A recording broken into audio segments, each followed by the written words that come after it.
I don't see him. Okay.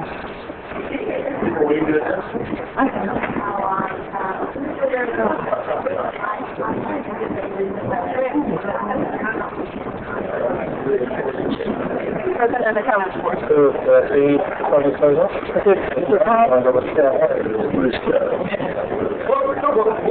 We gotta get started. Thank you. Hey, we'll get it, Mike.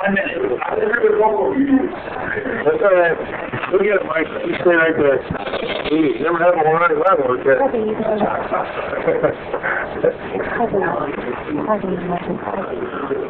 1, 2, 3, 4. Yep. Little bit of ready.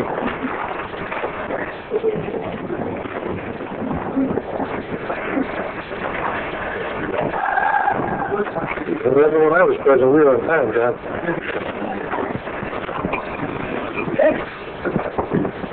One more minute? That's all I said. I think in your weekly tweet to the council, you better say something about being punctual. That makes sense. Okay, good.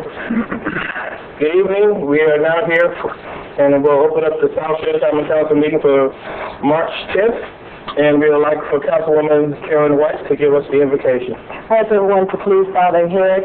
Heavenly Father, we thank you for this day. For this is a day that you have made, and we shall rejoice in it.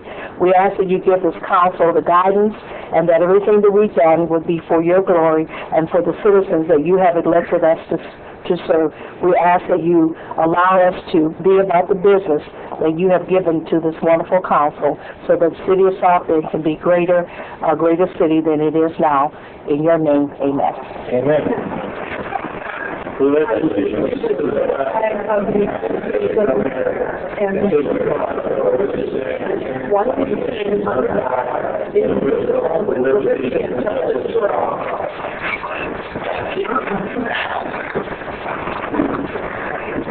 I would like for City Clerk John Wardy to please take the roll. Mr. Scott, present. Henry Davis, ready to serve. Mr. Shea, Ready to serve? Dr. Hood, ready to serve. Dr. Varner. Come on, don't stop. Vice President Peters. I'm present. Yes. Councilmember White. Present. And President Davis. I'm present. Currently 8 present. Thank you so much. We now have the report from the subcommittee on minutes. Mr. Wardy. To the Common Council of the City of South Bend, the subcommittee has inspected the minutes of the February 24th, 2014 meeting of the council and found them to be correct. Therefore, we recommend the same be approved. Signed, Oliver Davis, David Varner. Thank you. I move that we accept the report from the subcommittee on minutes. Second. All in favor, say aye. Aye. All opposed, same sign. It is carried.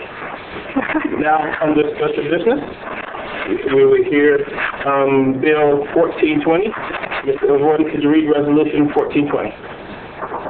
A resolution of the Common Council of the City of South Bend, publicly commending and honoring Washington High School wrestler Michael Bates for his athletic skills and dedication in reaching the 76th annual state tournament of the 2014 IHSAA Wrestling State Finals.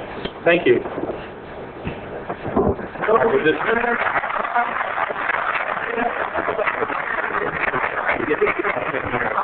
Now we have our presenter, Vice President Dieter. Y'all want to come up here? Okay.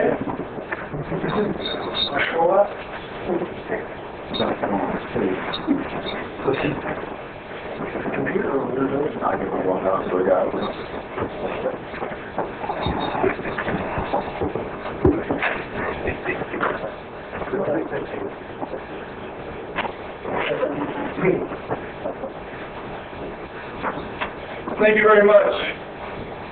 Whereas the South Bend Common Council knows that the Indiana High School Athletic Association was organized in 1903 and is charged with regulating and supervising inter-school athletic activities among its member high schools as a integral part of the secondary educational program. And whereas the South Bend Council notes that 2014 IHSAA Wrestling State Finals were held in the Bankers Life Fieldhouse in Indianapolis, Indiana on February 21st and 22nd of this year.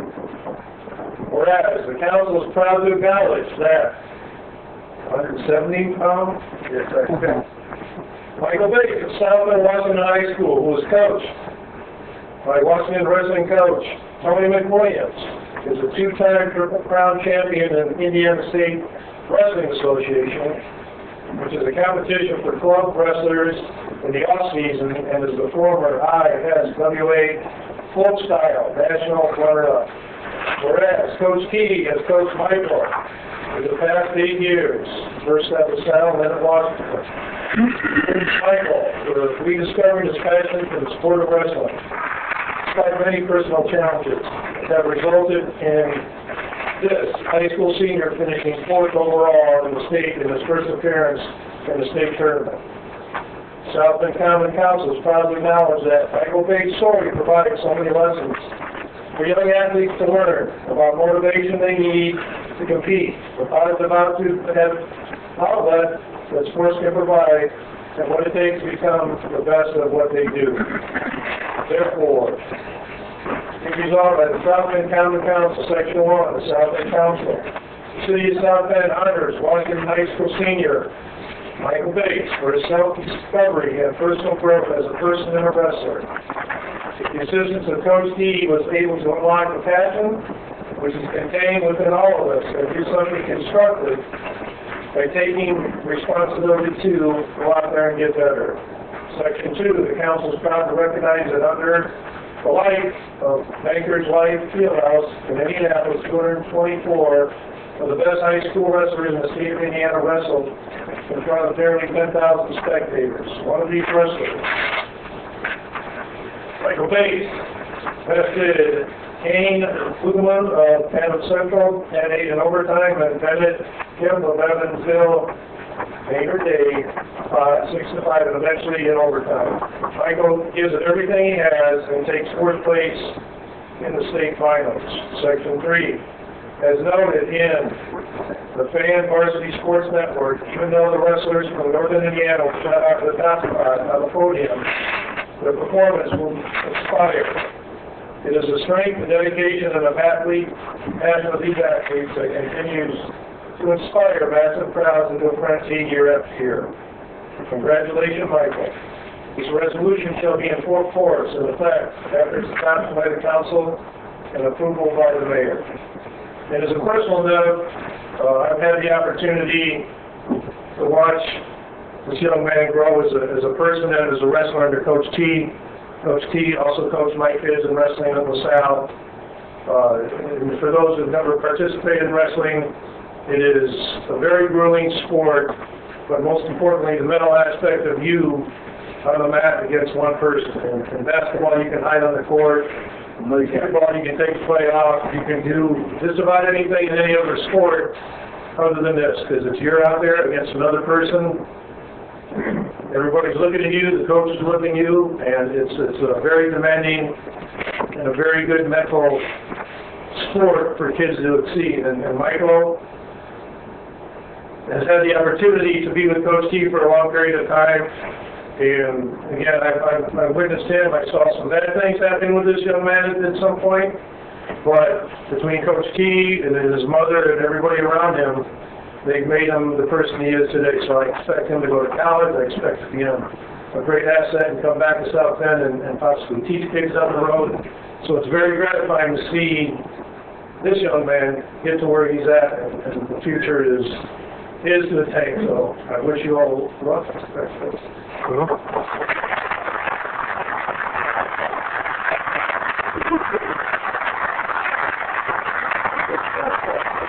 You're walking home. Okay. I would first of all like to thank everybody for coming out tonight and recognizing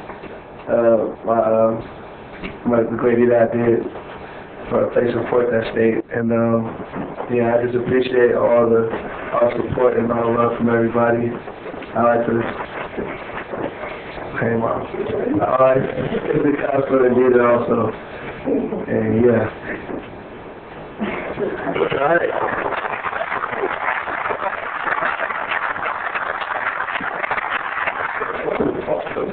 Everybody's ready. Thanks for recognizing. I'm Tony DeWitt, Solid Wrestling Coach, former Solid Wrestling Coach. Work hard with the kids in the community. I do a wrestling club. I pay for kids to go to wrestling clubs. I do my best to help out my city. One of my kids I've been helping for 8 years now, and put us back on the map. And hopefully we can get things rolling at Washington High School and build our wrestling program. My son here, two-time city champion. He'll be a freshman next year at Washington High School as well. And we have Tony Tyler, a sophomore, semi-state qualifier, sophomore, first-year high school wrestling. And we have a nice group of eighth-graders coming in. So hopefully with the support of the community and everybody else, we can keep going at this and try to put us on the map and have some state champions in the future and make a change for South Bend. And I appreciate your time tonight. Thank you very much. Thank you. Anybody else? Mom? Okay, this is a little tough for me, but I just want to thank you guys for honoring my son and thank Coach T and thank Peter. I mean, without these two guys, well, these three, these four right here, I don't know if we would have been where we at. It takes a village to raise a kid, and so, you know, I had help from everybody here, so I just want to thank everybody.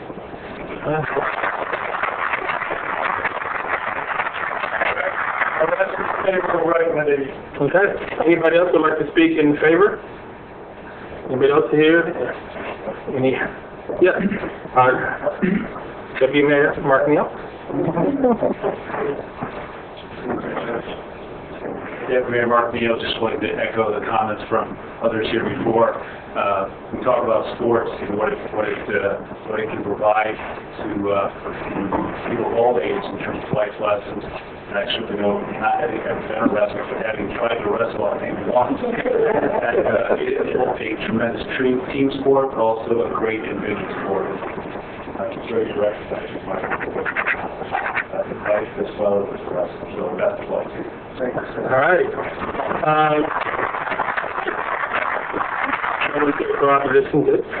So we now have comments from the council, starting with Councilman Scott. Sir? Yes. Congratulations. And I'm sure your coaches have not, Mr. Peters, I said this to you before, what you learn in wrestling, the mentality, everything is a discipline that you apply in wrestling, you apply that throughout your life. So it's a great tool that they've given you. Take advantage of that down the road. Thank you, sir. Yeah. Councilman Davis. Thank you. First of all, I'd like to say congratulations. Second of all, like I said, you can't hide when playing basketball. Yeah. And I take offense to that. Other thing I would also like to say is that what is a joy in the day when you're going to celebrate and you teach Washington High School what to do and how to do it right. Now I'm off my horse with that one. Michael, I was rooting for you around 2 I was down. I didn't get a chance to come down there, but I was going back and forth to find out how everything was going. I fought your mom for a couple minutes too. Found out, you know, that you had to do well your first match. You're standing here, and I'm going to tell you, we've had a long list of accomplished athletes here in South Bend, and I've done great things. We've had the cheerleading squad, Pop Warner come in here. We also had the World Series softball team, and some more as well. So you stand in the Hall of Champions. So I'd just like to say congratulations, continue momentum. Then if there's anything that I can do to help you out along your journey, sir, please do not hesitate to call me and get in contact with me. But again, congratulations on your achievement. Thank you.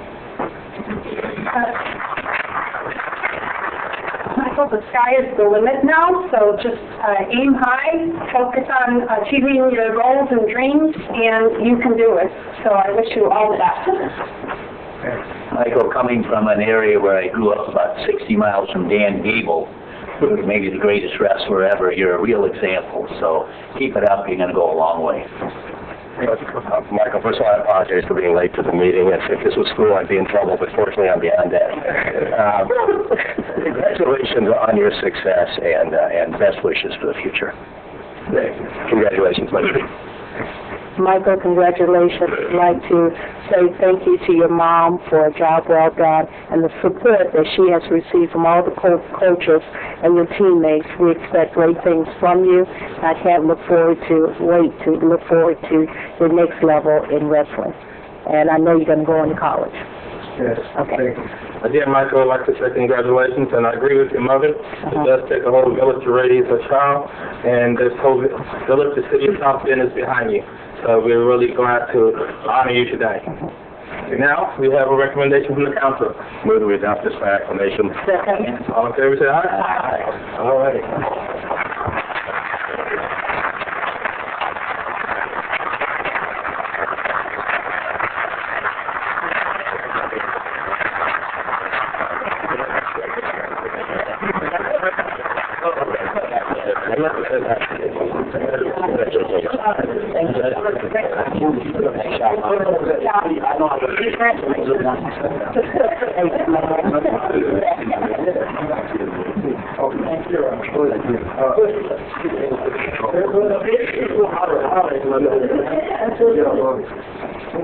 You may be seated.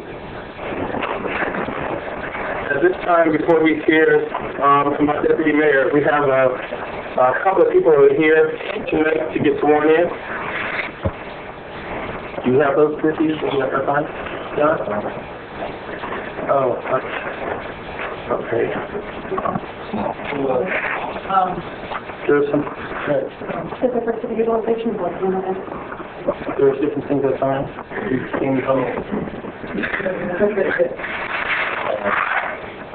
We're going to do that in They're here. The conversation takes place now. I can do it. Yeah, so if it goes through here, those are here, Los Vanderbilt. So a couple of seconds. Mr. Joseph Boss is here. Come on up. Thomas Capers here? Come and sit. No. And Karima Fowler? Karima Fowler. We have two of them. We're good. I like that. We're good. No problem. That is heard. Example.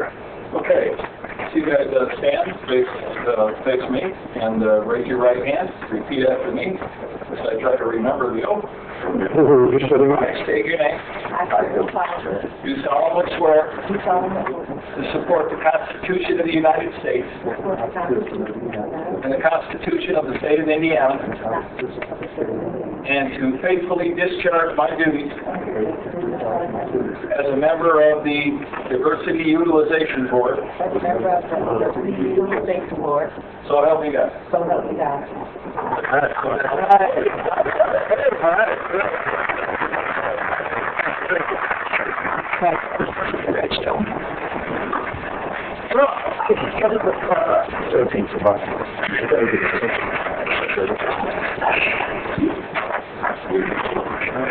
Thank you.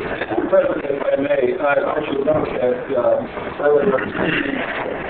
council had three appointments to the Diversity Utilization Board, and it voted in three candidates who applied for that position. Mr. Shabazz, Ms. Fowler, and Tom Capers. And we'll do the official paperwork and get that done due time. Okay. All right. Now, at this time, we'll hear from our deputy mayor, Mr. Mark Neal. Good evening, Council. Thank you, Council President Davis. First, I would like to thank you, Mr. Davis, for your welcoming me as I begin my duties as Deputy Mayor. I reached out immediately for us to talk about how we can continue to work together to serve all the citizens and residents of South Bend. I thank you for that. I'd like to actually thank all the councils who reached out. I've had conversations with each of you about how we can collaborate and get together to continue business for the residents of South Bend. So I thank you for your welcome. A couple of updates for this evening. First on the event house. Could you come and close it up because it's loud now? We want to hear the deputy mayor. We'll get a mic. Stay right there. I appreciate that. Now we can clearly hear you. So, update on vacant and abandoned housing. Mayor Pete talks about 1,000 houses in 1,000 days. I just want to update you that we've taken action on 340 houses to date. That includes 98 having been repaired, 43 having been demolished, 100 contract to be repaired, and 208 have already been contracted to be demolished as another commence.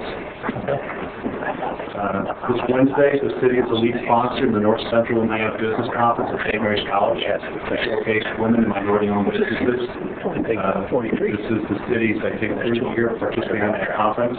Vendors from around the area will be present to discuss programs and services available to help these businesses. The city will also provide information and training aimed at helping both minority and women-owned businesses successfully compete for government contracts. This is what the city has helped them. In addition, the city continues to review its wellness program for our employees and more formally assess the viability of a city-sponsored health clinic. Perhaps in coordination with other public entities, we began that discussion last year. We'll continue to have it this year more formally as we look at how we can maintain the health of our employees and their dependents, and also provide hopefully other services to manage chronic conditions of some of our employees and their dependents to improve the quality of care, the quality of life, as well as controlling our health care costs. We'll be having more discussions about that as we head into the budget season. Additionally, I think you're aware that the Southland Parks and Recreation Department is undertaking a 5-year master plan to guide the development and maintenance of our 57 parks, along with programs and services. I know many of you council members attended the open houses that were held last week. That work will continue during the months of April and May, in which our consultants working with our parks department will be back to present their initial findings and recommendations again to the community through a series of meetings and focus groups, with the expectation that master plan would then be refined further to be brought for final approval for July. Look forward to that conversation with you. The Parks Master Plan and the approval of that will be the basis for us looking at the bond still in 2014 to address the top priorities that have been identified through that effort. And we look to size that up as best as we can, given the city resources, but knowing that we have not had a parks bond for over 40 years, we certainly are excited to say we're going to start this year to address some of these long-standing capital needs, as well as again programs and services that we identify for our parks on behalf of our residents. Finally, the city will participate in our annual St. Patrick's Day Parade this Saturday, March 15th. The employees and their families are invited to gather at 10 o'clock at the corner of Jefferson and Francis as we prepare to march in the parade. Certainly we invite residents for the parade at 11 o'clock as we march proceed down Jefferson Boulevard from Francis Street to Niles Avenue, and we'll have Green in the River after the parade. Hope you'll come out to join us. Thank you, and also for any questions you might have. Thank you. Again, we'd like to welcome you. And for the council, any questions or comments you have for our deputy mayor? Starting on my left this time. Any questions this time? Questions, comments? Yes, Dr. McCrory. Those 340 houses have been contracted. When will they be demolished? When do you project? So the 98 have been repaired already, so they've taken off the list. 43 have been demolished already. That was done last year. Actually, I saw some work going on actually this Saturday over on Walnut Street. The 208, there are 208 that have been contracted now. That work has begun.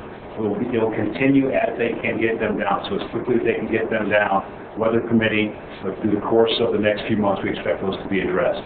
Additionally, there'll be other houses that we'll continue to identify through the process to either contract additional for or to continue to seek for repairs and rehabilitation.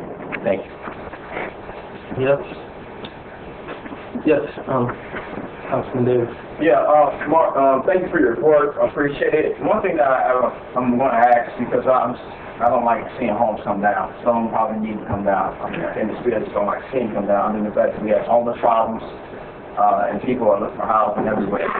My question is that because of what's been said about repair and demo, we had contracted out an agency to do some work for us and saw some work. Basically, what they were doing with Code of America. Is there another layer or another action that's going to take place outside of just demolishing and repairing? Is there anything else that could happen with these homes? per their report? So we continue to look for innovative ways for us to either save those houses. They can be repaired and rehabilitated and sold and or otherwise taken off the delinquent tax rolls and with their code violations addressed. That they can be hopefully reoccupied. But there's certainly a large number that we continue to see as blighted that probably are beyond repair that we will continue to demolish. Okay, and so this was a part, it's two going here.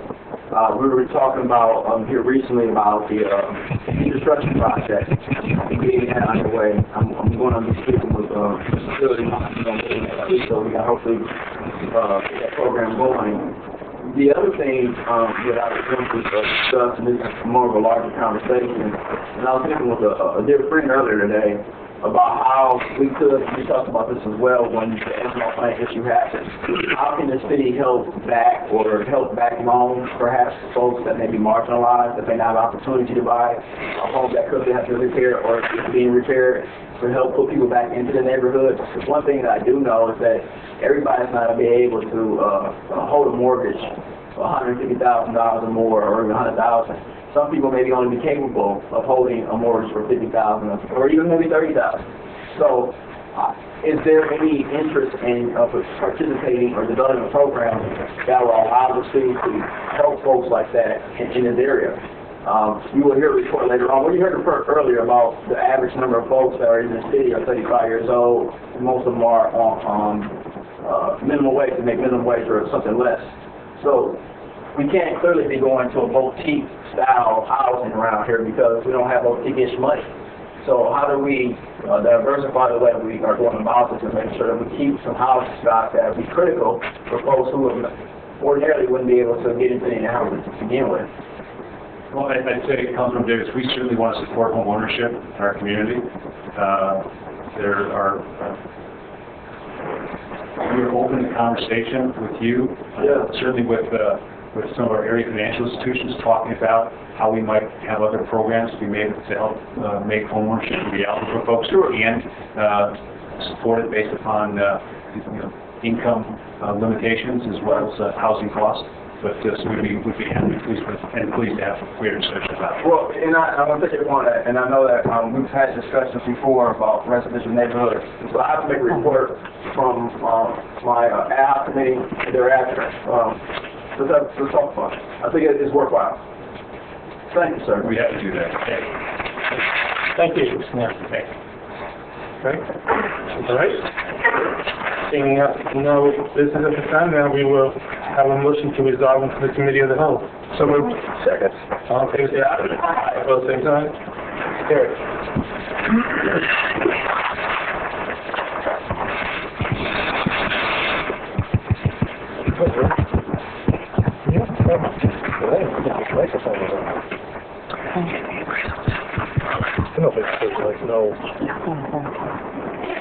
Councilmember Shea, could you ask the people in the back if they can hear, because I don't think these microphones are working. Folks, Councilman Deere has asked, for the people in the back, can you hear? Okay. Everything good? Okay. Who said that?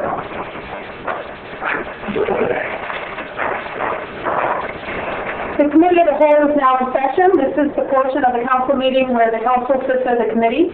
Proposed ordinances are read by title only by City Clerk John Forty. Reports are then verbally given by the chairperson of the Council Standing Committee, to which the proposed ordinance was sent for an advisory review and recommendation. If the proposed ordinance is a zoning ordinance, a report from a staff member of the area plan will be given. In all other situations, the formal presentation on the proposed ordinance will immediately follow the committee report and formal presentation followed by a public hearing. During this portion, we ask that everyone turn their cell phones and other electronic devices to the silent mode. Additional rules governing the Committee of the Whole are set forth in the brochure available on the railing in the council chambers. I now ask City Clerk John Forty to read Bill number 03-14. public hearing on a bill amending the zoning ordinance and requesting a special exception use for property located at 1912, 1918, and 1924 Edison Road, Councilmanic District 4 in the city of South Bend, Indiana. Councilor, I would say this is a substitute bill that was accepted at a prior council meeting. Thank you, Councilor Kansky. This afternoon, the Zoning and Annexation Committee met. Chairman Scott, how did the committee report? Chairperson Shea, we met this afternoon and we sent substitution bill 0314 to the full council with favorable recommendation. Thank you. I now ask for the presenter to tell us about this bill. Citizen Hills Area Plan Commission office is on the 11th floor. This property is located on the south side of Edison Road between Sarah 23 and Ironwood Road. In the center there is a dentist office, and then on either side there is a single-family home. They're all owned by Dr. Sergio the dentist. Back in 1987, it was originally rezoned for a dentist office, and by 1994, he also purchased the property to the east, which is lot 15 on the slide, and was granted a special exception for the parking area behind the house. What he's asking to do now is to rezone the entire property to the office buffer district, which the centerpiece already is, in order to put an addition onto the dentist office. He's also been asking for a special exception to keep the two single-family homes as single-family homes. They're currently rented, but since they would be zoned office buffer, they could at some time turn into another sort of office. And the parking lot would then extend to the west onto lot 17 behind that other single-family home. To the east is a insurance office, zoned OB office buffer district, and then to the north, west, and south are single-family homes zoned FS1 and single-family and two-family districts. It did receive a number of variances for setbacks and some landscaping from the Area Planning Commission. There was one neighbor that came and asked some questions. He lives to the south on the Oak Park Drive. Questions about when the fence is going to be put up to keep people from the Sergio property from coming onto their property. It's just sent to you with a favorable recommendation from the Area Planning Commission on both the rezoning and the special exception. Are there any questions? Thank you, Mrs. Neighbors. Council, are there any questions for Mrs. Neighbors? No. Thank you. I will now turn this over to Mr. Haney. Haney. Madam Chairperson, members of the Commission, members of the Council, my name is Leonard Feeney. I'm a registered land surveyor, 715 South Michigan Street. I'm here this evening on behalf of Dr. Paul Sergio, who is planning an addition to the east side of his building. The addition is to be able to expand his services, not to expand the number of doctors that will be at this facility. The addition is approximately 1,200 square feet. That addition and the parking lot behind the one-story frame house at 1912 to the west are the only two pieces of construction that are planned for this particular piece of property. Dr. Sergio's parking currently is to the south of his office, as well as to the east of the office. There are currently a total of adequate number of spaces, but with the addition, these additional spaces will be needed based on the doctor's need, not based on the amount required by ordinance. We far exceed those. In addition, the drainage and everything have been submitted for the final site plan. If there's any questions, I'd be happy to answer. Thank you, Mr. Feeney. Council, are there any questions for Mr. Feeney? No. Thank you. We will now turn the meeting over to the public hearing portion. Are there any members of the audience here wishing to speak in favor of Bill 314? Please come to the podium if you would like to speak in favor of Bill 314. Seeing no one, is there anyone here wishing to speak in opposition to Bill 314? Please come to the podium. Seeing no one, then the public portion is now closed. I ask council for a motion on Bill 314. Move for favorable recommendation. Of course, have the amended substitute version. I have a motion and a second. All those in favor indicate by saying aye. Aye. All those opposed, the motion carries. Bill 314 will go to the full council with a favorable recommendation. City Clerk John Gordy, I ask you to now read Bill 1314.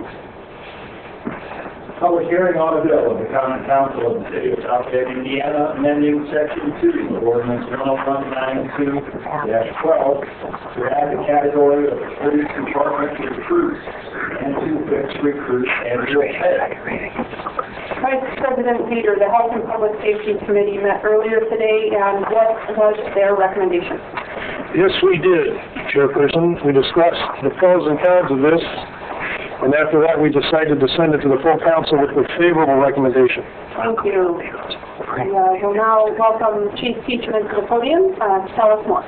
Thank you. Ron Peachman, Chief of Police, City of South Bend, 701 West Hampton Street. We're asking that this council allow this ordinance to add a subsection C to Ordinance 10192-12 for this purpose.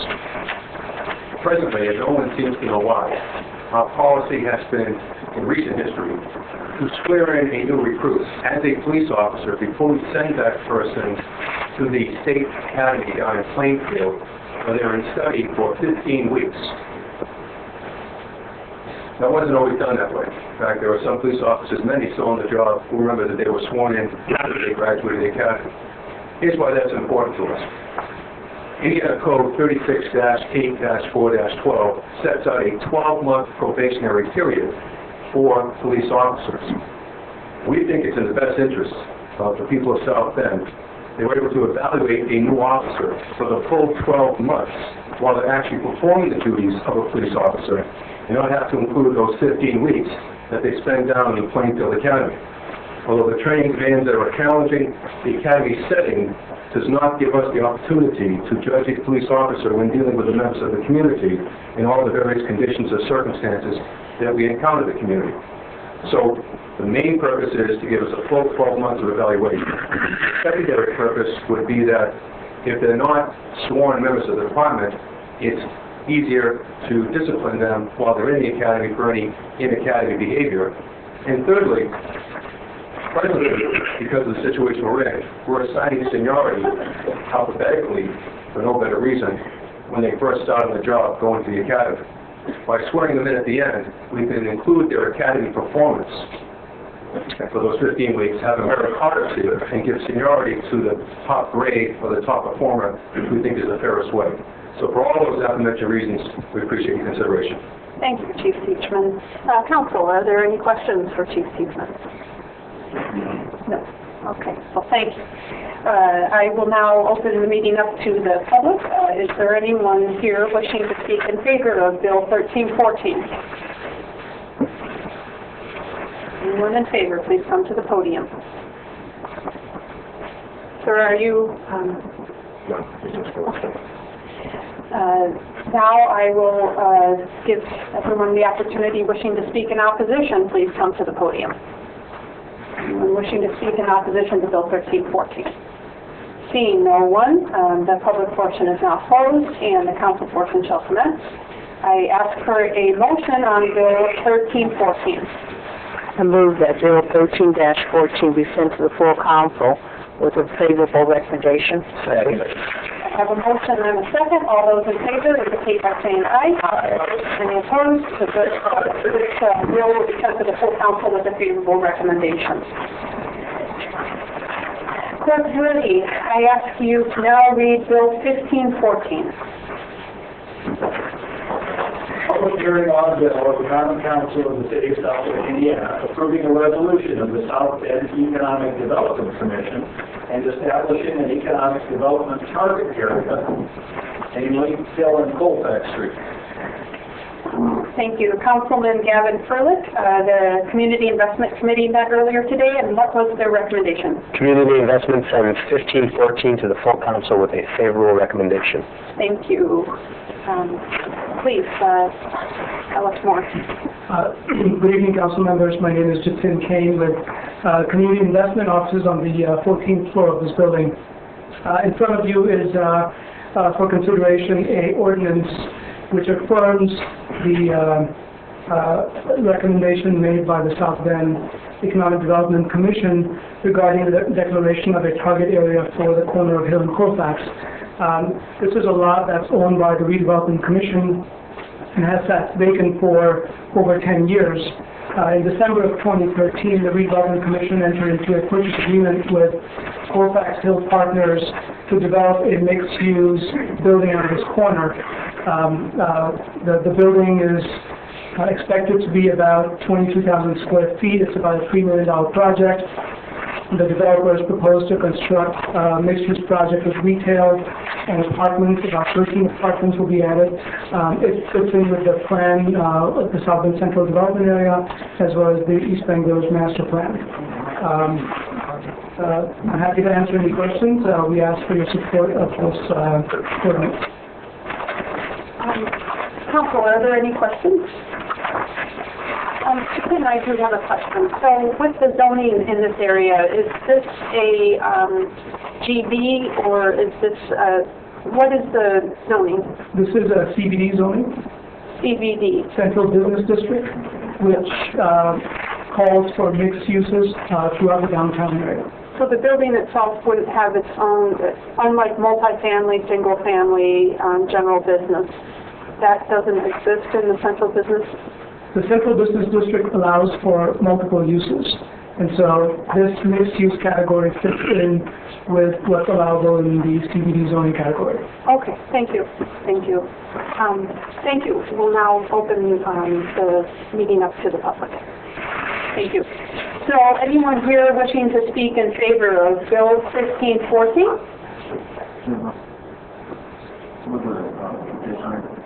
Anyone? I'm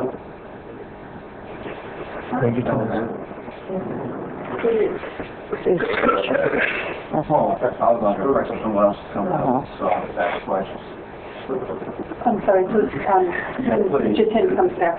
Thank you. Again, anyone wishing to speak in favor of Bill 1514? Seeing no one, stand correct. Please state your name and address. Christopher Huff, 1831 College Street. Again, not speaking in favor nor in opposition to questions which were not answered by staff. Number one, what is the total investment anticipated on the property? Number two, what is the initiation? When is it scheduled to commence construction? Number three, is there a phasing plan?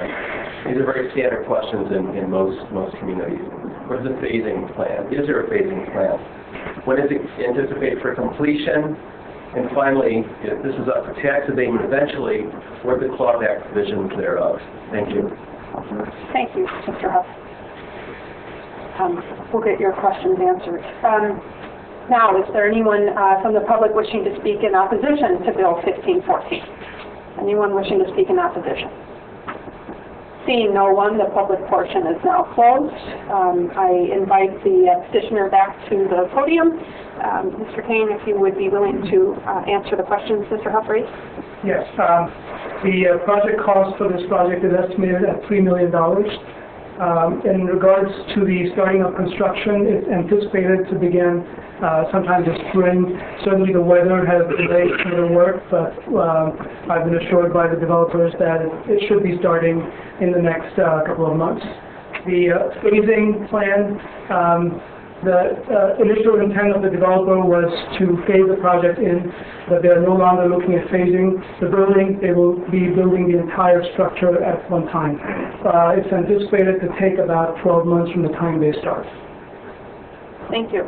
Thank you. Councilman David? Excuse me, I thought that there would have been another petitioner, but I flushed that. I'm sorry. My questions were from earlier, and I was waiting. I thought that maybe somebody would come in and answer those questions. I just really have some concerns about the amount of resources that the city has doled out, dished out for this particular project. Not that I don't want to see it happen. I want to see it happen. However, the city has, from my recollection, has the building, You have the tax abatement, you have, money for redevelopment as well, and the access, I think, of what, 1.8 million? This is wrong.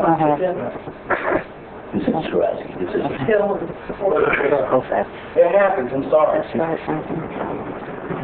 Any other questions?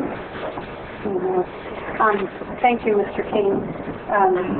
So I will now ask for a motion on Bill 1514. Move for favorable recommendation. I have a motion and a second. All those in favor indicate by saying aye. Aye. All those opposed, same sign. This bill, 1514, will go to the full council with a favorable recommendation. Clerk, City Clerk John Bordy, I now ask you to read Bill 1614. Public hearing on a bill of the Common Council of the City of South Bend, Indiana, approving a resolution of the South Bend Economic Development Commission and establishing an economic development target area for the LaSalle Hotel. Thank you. Mr. Gavin Furlick, the Community Investment Committee met earlier today, and how is the recommendation? Community Investment sends Bill 1614 to the full council with a favorable recommendation. Thank you. We now have a formal presentation from Mr. Scott Ford. Scott, Community Investment is also on the 14th floor. Good evening, council members. It's my pleasure to bring together the first of two items tonight that pertain to the revitalization of the LaSalle Hotel. The first of which is, again, confirming the designation of the LaSalle Hotel as an economic development target area. This is the first necessary step in order to make it eligible for tax phase or tax abatement. It should be noted that this parcel has been obsolete for over 10 years. It's been a vacant parcel in which the city has incurred a fair amount of carrying costs. Fortunately, after 10 years, we found a partner to develop and redevelop the building, and the Redevelopment Commission signed a development agreement in December 2013 for a project that would be approximately $9.5 million in value. This project would introduce around 95 new residents downtown. It introduces as many as 35 new jobs, in addition to over 140 construction jobs. This represents over $3.2 million of annual wages that would be recirculated downtown. So this would have which all of this is on top of the fact that it is a historic asset. It'd be great to see that return to prosperity. So with that, I turn it over to Rich Deal and Brad Tusaker to speak more specific on the project. Thank you. Any questions? Thank you very much, Scott. Good evening, Councilwoman Shea, members of the committee and full council. My name is Rich Deal from Barnes & Thornburg with offices at 100 North Michigan Street. As the council is aware, the ordinance before you is an ordinance to approve the designation of the former LaSalle Hotel property as what is termed an economic development target area. And this is the first required step for special property like this for it to even be considered for tax abatement. As the council is aware, there's a unique statute that sets forth for property that where there's a cessation of growth or it's impossible for future development due to characteristics of the property or history of no development with the property, and for properties that are on Indiana's Register of Historic Sites, that the property may be designated as this development target area, which would enable development on the property to be considered for tax abatement. In particular, in order to be considered for abatement, multifamily housing as well as retail properties must be designated with this EDTA, or Economic Development Target Area designation. So this is the first step, and we're happy to answer any questions the council may have regarding this initial step, and certainly can address the council's questions related to the proposed development either now or with the resolution, which will be before the council here in a matter of minutes. Thank you, Mr. Deal. Council, are there any questions? Councilman Davis. Now, All I did is make sure you guys are paying attention. I just have concerns. Said those before. I just think that the city itself has stepped out considerably for this particular project. I think it's in the excess of $20 million at the completion, or close to it. And so what I'm looking for is there some sort of guarantees for labor as it relates to this, the money came out of redevelopment, which we do PLAs on, and also equivalent with the private investment that's happening, because step 1 and step 2 comes from the city and everything else comes from the private developer. We can't get to step 3 and step 4 without the city stepping out first. So I want to make sure I feel comfortable in supporting this. If there's some guarantees that are there that could be obviously offered. I mean, also with the 1.8 and then further into the conversation with the other side. I appreciate your question, Councilman. I'll take a first attempt to address, and then I'll actually turn it over to Brad Toothacre, the managing principal of Great Lakes Capital. I think first, as the council is well aware, and some in the audience may not be quite as well aware, I'll provide a little bit more background on the project and then address specifically your question on guarantees for local labor and what some of the commitments are related to the project to ensure that the city, as part of its investment in this revitalization or reinvestment in downtown, where there's some accountability for benefits to flow to the city itself. As Scott kindly shared, this project is a proposed investment of over $9.5 million to revitalize the former LaSalle Hotel. To take the building, which has significant obsolescence, which is going to require significant investment in improving and rehabbing the property and bring it to a level where it actually can be developed for multi-family housing and retail.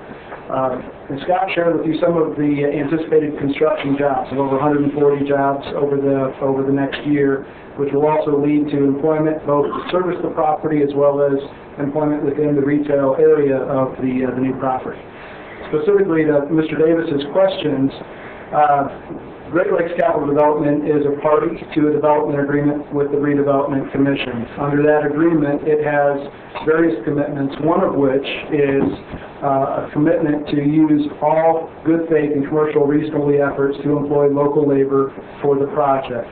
The Redevelopment Commission has required under that contract that Great Lakes Capital provide notices to local contractors of project specifications, of all bid requirements, and of notices for all pre-bid meetings. In addition to that, under this contract, the developer has an obligation to report back to the Redevelopment Commission throughout the project as to who has supplied services, as well as how close that they have met their obligation to employ local labor. Now that's under the development agreement. For purposes of the tax abatement, which will be before the council's consideration this evening, Before we get too far, what you were just talking about, is that the total of 9 or 10 million, or is that the total of what the city has for the 1.8? Yeah, under the redevelopment agreement, it is the total project. In addition to that, for the purposes of the tax abatement, the petitioner developer committed to employ, engage, contract with at least 75% of its overall project costs with local contractors in order to qualify it for up to the 10-year abatement designation that will be before the council later this evening. So both under the development agreement as well as the commitments made as part of the application for abatement, the developer is committing to employ at least 75% of its contractors from local contractors. When you say local contracting, what does that mean?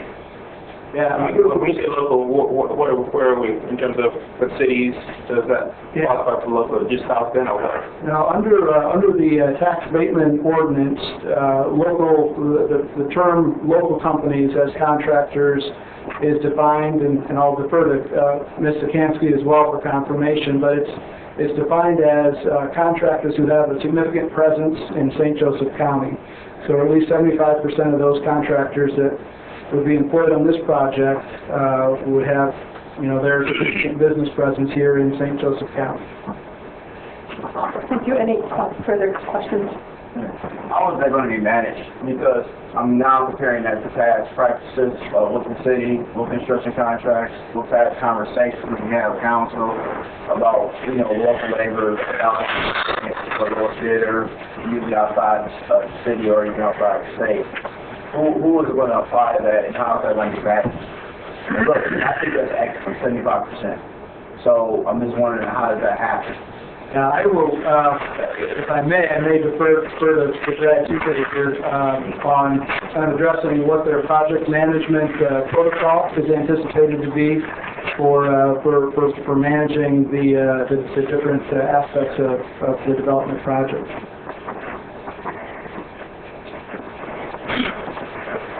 Thank you for the deferral. Council, thank you very much for your time this evening. I'm Brad Toothaker with offices at 112 West Jefferson, Great Lakes Capital. For starters, Councilman Davis, as you know, we are local, and that is why we're doing this job, why we're taking on this project. It's a lot more than a job. It's a career. It's a market building effort that we're now taking on the third time. It's our third project, and we take it very seriously, both the quality of the project and the risk that's involved. And both of the things, while Mr. Deal was much more articulate at the specifics of what is required of us in two separate areas, one that becomes a tax abatement and one that comes with our general development agreement. We manage our projects, start to finish through the process, hand in hand with the city, all the way through completion. And there's certain requirements of the tax abatement of the project agreement that are going to cause us to have to report the subcontractors, the general contractor, all those involved in the project, and who they employ on the project, and we'll be accountable to that all the way through the process. It's required of us legally, and we take that seriously, and we have every time we've done work in the city and for the city. Thank you, Mr. Toothaker. Councilman Davis, do you have any further questions? No, I'm just going to ask that, some of the information itself gets back to the council. This is a policy issue that we've been dealing with for some time, since I've been on council, and I've never heard of those things before. Settlement redevelopment, never heard of those things. Again, I'm glad you are, saying this is what I'm doing. But since you're capable of doing it, that doesn't mean, that means that most people or all people should be able to do it as well. Some time ago, we put together a resolution that passed the council that talks about public and private partnerships. And it happened all because of the place to Chase Tower and all of the ins and outs and all the stuff that we did. So this is going to be almost a completion to what was asked of being for record keeping purposes and for policy as well, so we are in line. So thank you so much for that. And so I don't know who I'm going to get paperwork from, but would that be? Councilmember Davis, when we address second substitute 1418, if the council moves forward with both the declaratory and confirmatory, that would be subject to a contract also that would have all that provisions. And in light of the representation of the 75% that awarded certain points, there's a direct review process on that responsibility. That's fine, but do we get a redevelopment yet? Because they don't want to take the agreement. That's why I'm asking for that paperwork to end up in council, not... Full Attorney Scampy, can we, would you, as our agent, please request those documents if they are in fact delivered to retail? Thank you so much. Appreciate that, Valerie. Thank you. Thank you. Any further questions from council? Seeing none, I thank you. We're going to have a public hearing next. Yep. Thank you, gentlemen. We will now turn the meeting over to the public. And now, anyone here wishing to speak in favor of Bill 1614, please come to the podium, state your name and address. Anyone wishing to speak in favor of Bill 1614, please come to the podium.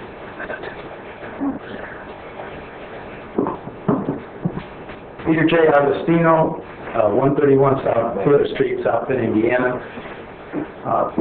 I guess I'd like to talk a little bit about physics and city development. I think that the city is going in the right direction right now in developing a mass, if you will, in the city. We were fortunate enough to be here last year myself with my brothers on the Hoffman Hotel project, and this council was kind enough to move us forward in the right direction. That project is progressing. The South Hotel is right next door. We'd like to continue to see a massive development downtown because we think that pulls people toward the center. And I think we have momentum in the city for development. And when you have momentum and things are moving, let's not stop moving them. I'm not associated with Great Lake Capitals. I have clients that are investors in Great Lake Capital. It is a local company, and I'm confident that they're going to use local people. It only makes sense. And so I would encourage the council to declare this a target area and keep development moving forward. Thank you. Thank you, Mr. Agostino. Anyone else here wishing to speak in favor of Bill 1614?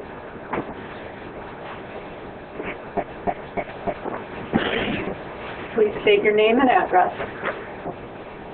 I'm Art McDonald at LaSalle Grill, which is located at 115 West Colfax, right downtown. 23 years ago, well, just in a few weeks, I opened LaSalle Grill, kind of as a pioneer of things that were happening downtown. There wasn't a whole lot going on then. There is a lot of things going on now.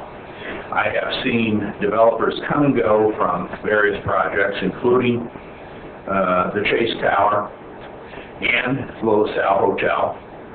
And that didn't come for 23 years ago, that more people would live downtown someday is becoming a reality.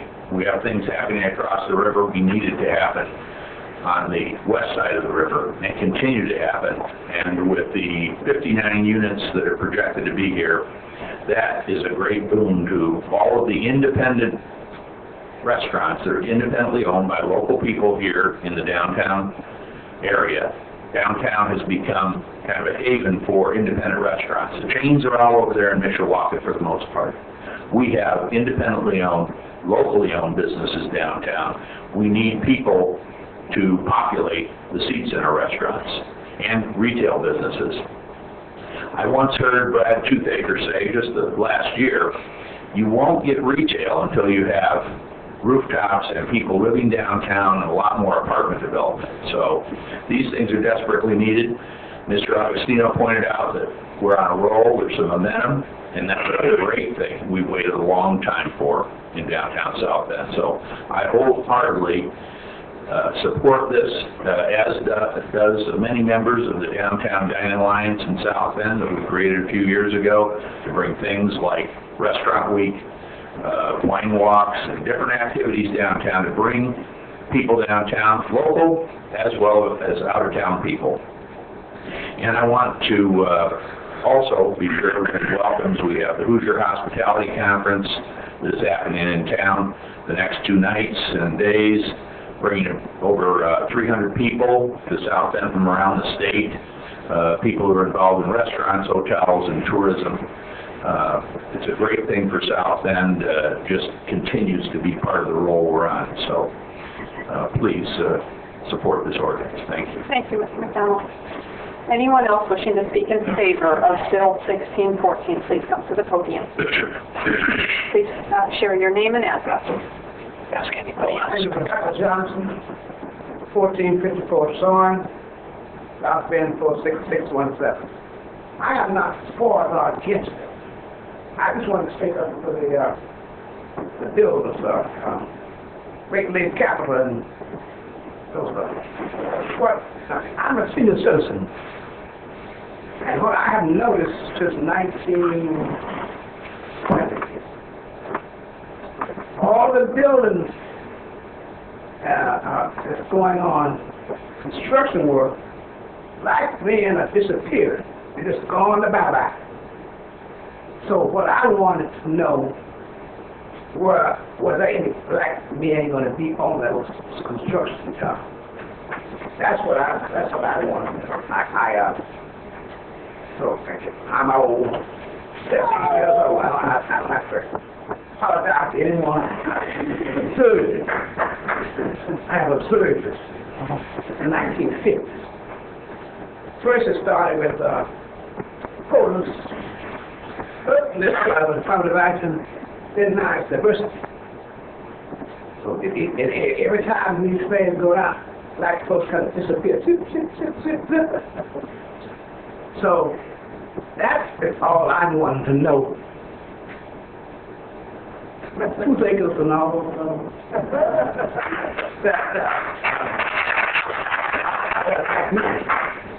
Because there are always black dollars in these projects. Always. Even me, I look to me, you know,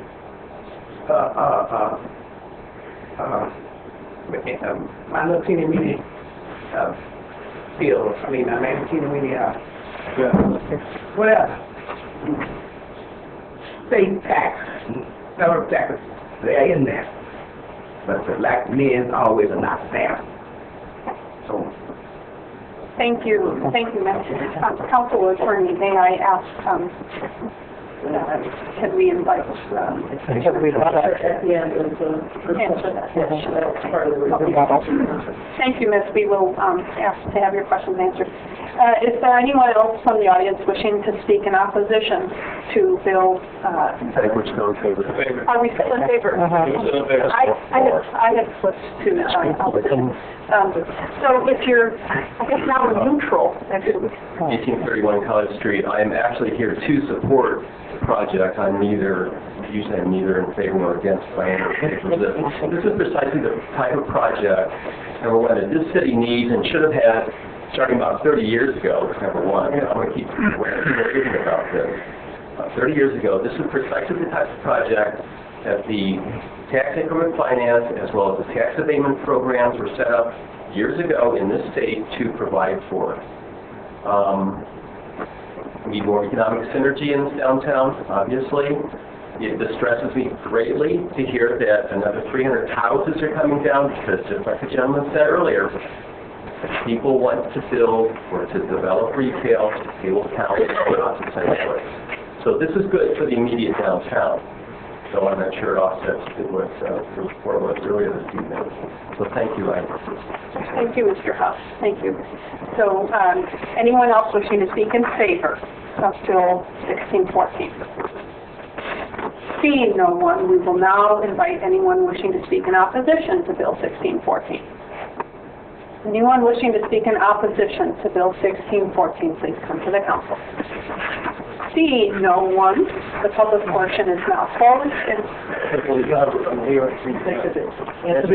the council portion shall commence. I invite the petitioners to the podium to address the question that was raised. Sure. Thank you, Council, and thank you, Ms. Johnson.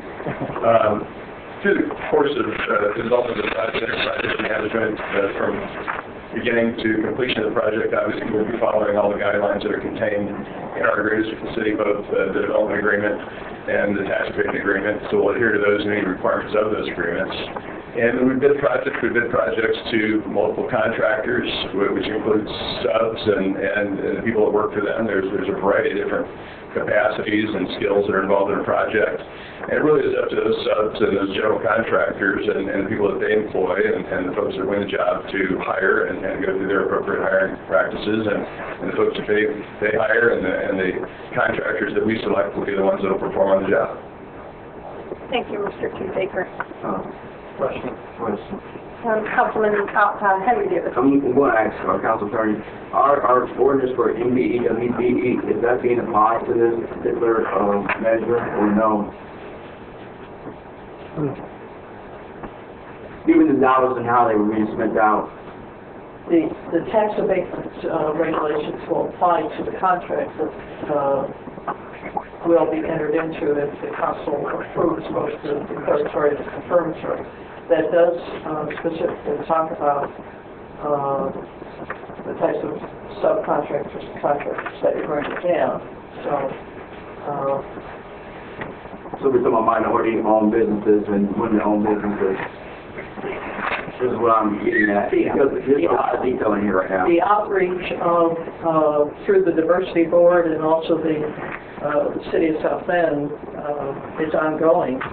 And that would complement anything that Mr. Toothaker would have as far as this project. but as far as specifically guarantees through that MDE, I do not believe it would. Again, the key is the contract, the development contract that you have with redevelopment, and then also the contract that the council would enter into with it. Question, please. When you say that it's up to the contractors and that's that you really got, is there ever a discussion with them regarding the population makeup of South Bend and what you would like to see in your workforce when you talk with them, or is that just something that you guess that they just going to automatically do? Well, I'll tell you, the reason that we're here tonight is because this project is a very challenging project.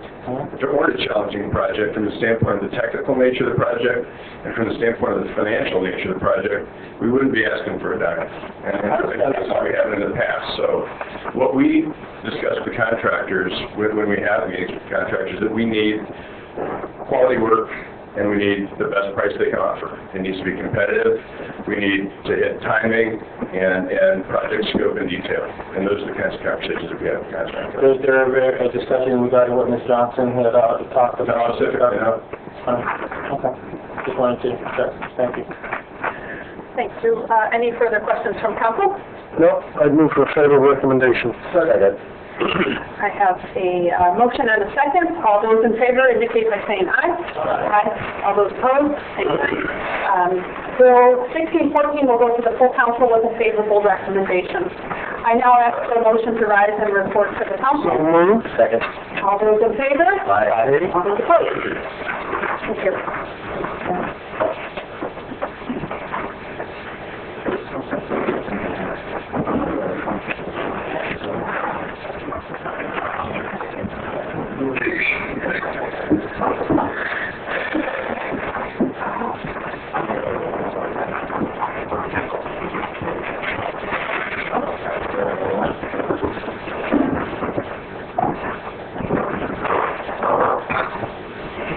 Full council is back in session, and we would like for Mr. Woody to read that third reading to Bill 03-14. Third reading on a bill amending the zoning ordinance and requesting a special exception use for property located at 1912, 1918, and 1924 Edison Road, Continental District Number 4, in the city of South Bend, Indiana.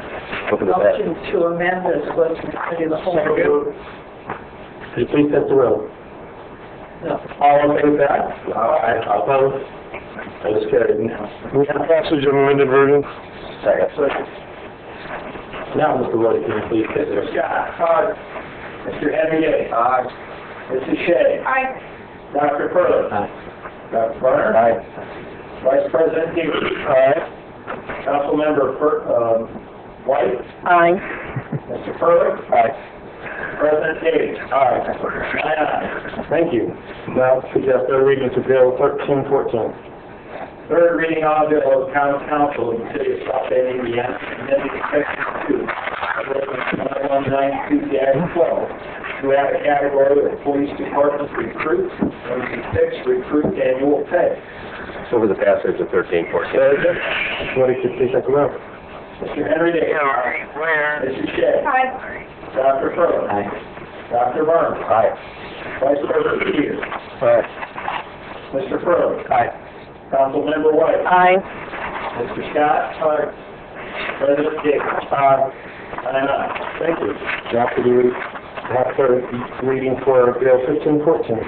Third reading on a bill of the common council of the city of South Bend, Indiana, approving a resolution of the South Bend Economic Development Commission and establishing an economic development target area, the Hill and Colfax Street project. Move for passage. Second. Could you please set the roll? Mrs. Shea. Aye. Dr. Furley. Aye. Dr. Varner. Aye. Vice President Peters. You said aye. Oh. Yeah, aye. Just go quick. Mr. Furley. Aye. Councilmember White. Aye. Timing. Mr. Scott. Aye. Mr. Henry Day. Aye. And President Howard. Aye. Aye. Thank you. Now, could you read Bill 16-14? public hearing of the Common Council of the City of South Bend, Indiana, approving a resolution of the South Bend Economic Development Commission and establishing an economic development target area for LaSalle Hotel project. Move for passage. Second. Please take the roll. Dr. Fuller. Aye. Dr. Lawrence. Aye. Vice President Peters. Aye. Mr. Furley. Aye. Councilmember White. Aye. Mr. Scott. Aye. Mr. Henry Davis. Aye. Mrs. Shea. Aye. And President Howard. Aye. 9 ayes. Thank you. Now we move to our resolution. Could you please, Mr. Woody, read resolution 1419? A resolution of the Common Council of the City of South Bend, Indiana, approving a petition of the Area Board of Zoning Appeals for property located at 117 North Main, South Bend, Indiana. Thank you. The Zoning and Annexation Committee met? Yes, Mr. President, and we send that to the full council for recommendation. Thank you, Mr. Scott. Now for our presenter. Mark Lyons with the Lynn Farm House at 125 South Lafayette Boulevard. This evening, public hearing at the February 5th, 2014 meeting of the Area Board of Zoning Appeals. It is a special exception request to allow a tattoo and body piercing establishment in the CBD district. That is a request of Mr. Martin to move this establishment across the street. Anthony, from giving your name as favorable recommendation. Have any questions you may have? Any questions? Negative. Yes, this time.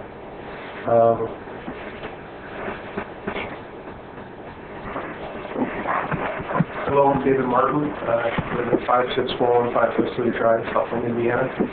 My business is currently at 127 West Washington Street, and we just want to move it to right across the street to the 117 Main Street location. Basically, we just have some issues with the building we're in, and we want to stay downtown, and we're looking for a new spot. Thank you. Okay. This time, we'd like to open up for public discussion. Anyone would like to speak in favor of Resolution 1419, please come to the mic, share your thoughts. Seeing none, anyone would like to speak in opposition? Public hearing is now closed. We move to the council for passage. Adoption. Adoption. Second. Mr. Woody, would you please take the roll? Dr. Garner. Aye. Vice President Peters. Aye. Mr. Furley. Aye. Councilmember White. Aye. Mr. Scott. Aye. Mr. Henry Davis. Aye. Mrs. Shea. Aye. Dr. Furley. Aye. President Howard. Aye. 9 ayes. Thank you. Can we have a motion to continue Bill 1417? So moved. Second. All in favor say aye. Aye. Opposed, same sign, is carried. Can we have a motion to accept this substitute bill? Read it. 1418. Come on. A resolution of the Common Council of the City of South Bend designating certain areas within the City of South Bend, Indiana, commonly known as 237 North Michigan Street, an economic revitalization area for purposes of up to a 10-year real property tax abatement for Great Lakes Capital Development. A motion to accept the second substitute. So moved. Second. All in favor say aye. Aye. All opposed, same sign. It is carried. Community Investment sends Bill 1418 to the full council with a favorable recommendation. Thank you, Mr. Furley. Now for our presentation. Good evening, President Davis, members of the council. My name is Rich Deal from Barnes & Thornburg. Pleased to join the council again, as well as Brad Toothaker, to answer any questions the council may have with respect to this resolution. I know we've provided detail with the former ordinance, but again, this project relates to the LaSalle Hotel and a request for a 10-year tax phase-in related to an investment of over $9.5 million to reinvest in this property into approximately 59 apartment units, together with retail of about 10,000 square feet. We'd appreciate the council's consideration and are happy to answer any questions you may have. Thank you. Any questions? For the record, would you please just briefly review Section 6, since this is an exception to the tax abatement agreement? Certainly. The resolution before you has this Section 6, which identifies some factors or facets related to this proposed project that separates it from some others, as well as which are the basis for a request that the phase-in schedule over the 10 years is altered from the historic statutory 10-year schedule that was in place under the Indiana statute before it changed a year ago. Those factors, which you'll see in Section 6 of this resolution, identify that this is a property that has been owned by the Redevelopment Commission for many years. It's been owned for over 10 years, and during that time period has contributed $0 to tax revenue. Over that same period, the city is burdened with upkeep, management, and maintenance expenses related to maintaining, in essence, a vacant building. Third, this is a project that, with your kind consideration, has been designated as an economic development target area, which is this historic designated property that is in need of significant investment. The investment that's being proposed is going to be in excess of 9 times any tax savings relating to this phase-in. And with your support, the reinvestment in downtown to meet the goals that the city has for the CBD will be met. So we appreciate your consideration, and again, we'll answer any questions the council may have. Okay. Thank you. Councilman Davis. Who currently manages the property? Does the city manage the property, or is there an outside agency that manages the property? And who may that be? That's President Everett. Bradley Co. manages the building, and they're contracted by the Redevelopment Commission. I'm sorry, I didn't hear you. Bradley Co. Scott Ford also is enforcing Florida. Bradley Co. manages the building, and they were contracted by the Redevelopment Commission. Okay. In the last question I have about this, because this project has been done without this special exception that we're looking at right now. Councilman Davis, that's a question I very much appreciate. I think history would bear out that it could not. If you look at the last most realistic proposal that came forward on this building, it was the Mavcon proposal, and that's one in which they were seeking at least $3.2 million of direct public subsidy in addition to a 7-year 100% tax abatement. This is certainly many steps back from that, and it provides a much better deal, if you will, for the public dollar in the project. So my next question is that because it helps so much, we need to begin to talk about how this particular action itself, not necessarily what we're doing with Mr. Tuthek and Brad Tuthek, but what we're going to do in the future years to help develop underdeveloped properties in the downtown area. So if a 10-year phase-in works for him, then it could work for any other developer, for any other building downtown that sort of needs that attention, but also needs that investment. You know what I'm saying? So what I'm going at is that, are you interested, or do you think it would be advantageous for us to make that part of the policy versus a special exception? I believe that this will be a special exception. We've outlined at least 7 elements in which this is an extraordinary circumstance in which you would need to deviate from standard policy. I believe that forthcoming developments, for example, the Home Colfax development will come forward on a standard tax abatement schedule. Because what I don't want to do is have something looking like they're picking and choosing winners. If it's good enough for one, it should be good enough for the other. Based upon the points that are obviously part of the scale that we choose this. So I'm not saying that, don't do it. What I am saying is I'm really looking forward to an opportunity to make this into a policy across the board for whomever needs that support. Okay, I very much appreciate that. Other questions, comments? Yes, Mr. This question. You have a comment? And we'll hold comments. I will come back to comments. And Justice said that. Now we will open it up to the public for your questions or comments. For those who would like to speak with positive or in favor, please come forth.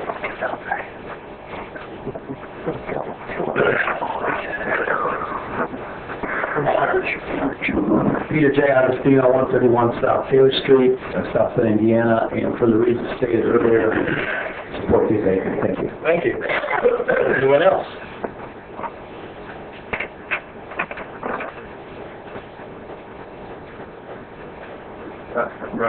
is my first time down here. But anyway, like the young lady said about the job and stuff like that, and I'm saying, everybody gets there, I mean, you want to do some work, but then where are the people, it's just like the code.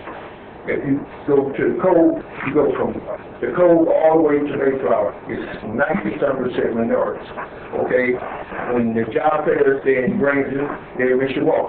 How can a person that say cross the street and enter the city, the code is for the city, but then how can they walk across the street and wash dishes or walk grass or whatever, but then they don't get an opportunity. All these people right across the street and all the way back to Mayflower, they don't have no chance, and then everybody want to say, just like I heard 2 or 3 different people say, they want the money to do something, but then they hire contractors then. So what minority contractors have a $2 million bond? It's very few. But it's still good workers. They're good laborers. They want to work, and then that's what keeps them out of trouble. That's what keeps young people out of trouble. If you give them a job, just washing dishes or just showing them that you want to work with them, because just like the code, like I said, it's a temporary job, but then you got people, but 90% of the people that get the job don't stay in South Bend, they stay in Granger and Mishawaka. And then, like I said, all the job fairs, I went to one, I retired in Honeywell. I did 30 years, I was an engineer. But anyway, then I went out there because I wasn't doing nothing. But then when I go to these job fairs, and I just want to help talk to the people and then tell the kids what to do. Just show you work, and then maybe next year you get something else, and they help you. And then, but that don't show. And then, like I say, I see them right here today. I see 2 or 3 people. They put their people in ties and suits come up here, and then that's their job to speak on how to get that money. But if you really concerned with the city of South Bend, don't exclude the majority of the people in South Bend. Do your numbers on the minority people in South Bend. They count too. They got Congress next to us, and I want to make sure.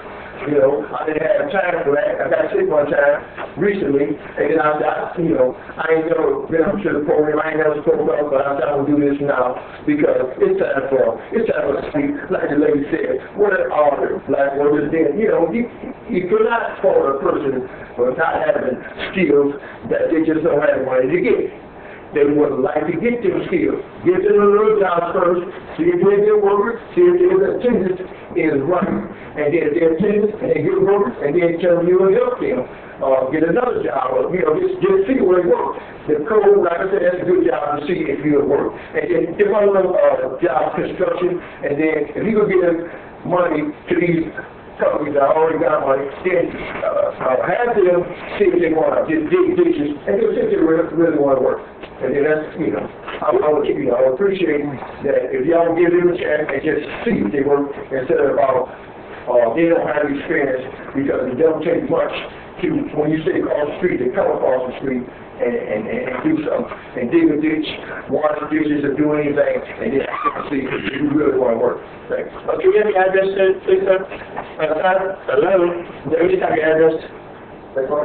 My address? Yes. Y'all can come through that city. 738 South Kentucky Street, and I stayed there since 1972. I moved. Thank you. Let me say that. I want to say that. No, thank you. I appreciate it. Thank you. Thank you. I appreciate it. No, thank you. Okay? Yeah, sir. Thank you. Okay, I stayed. Next,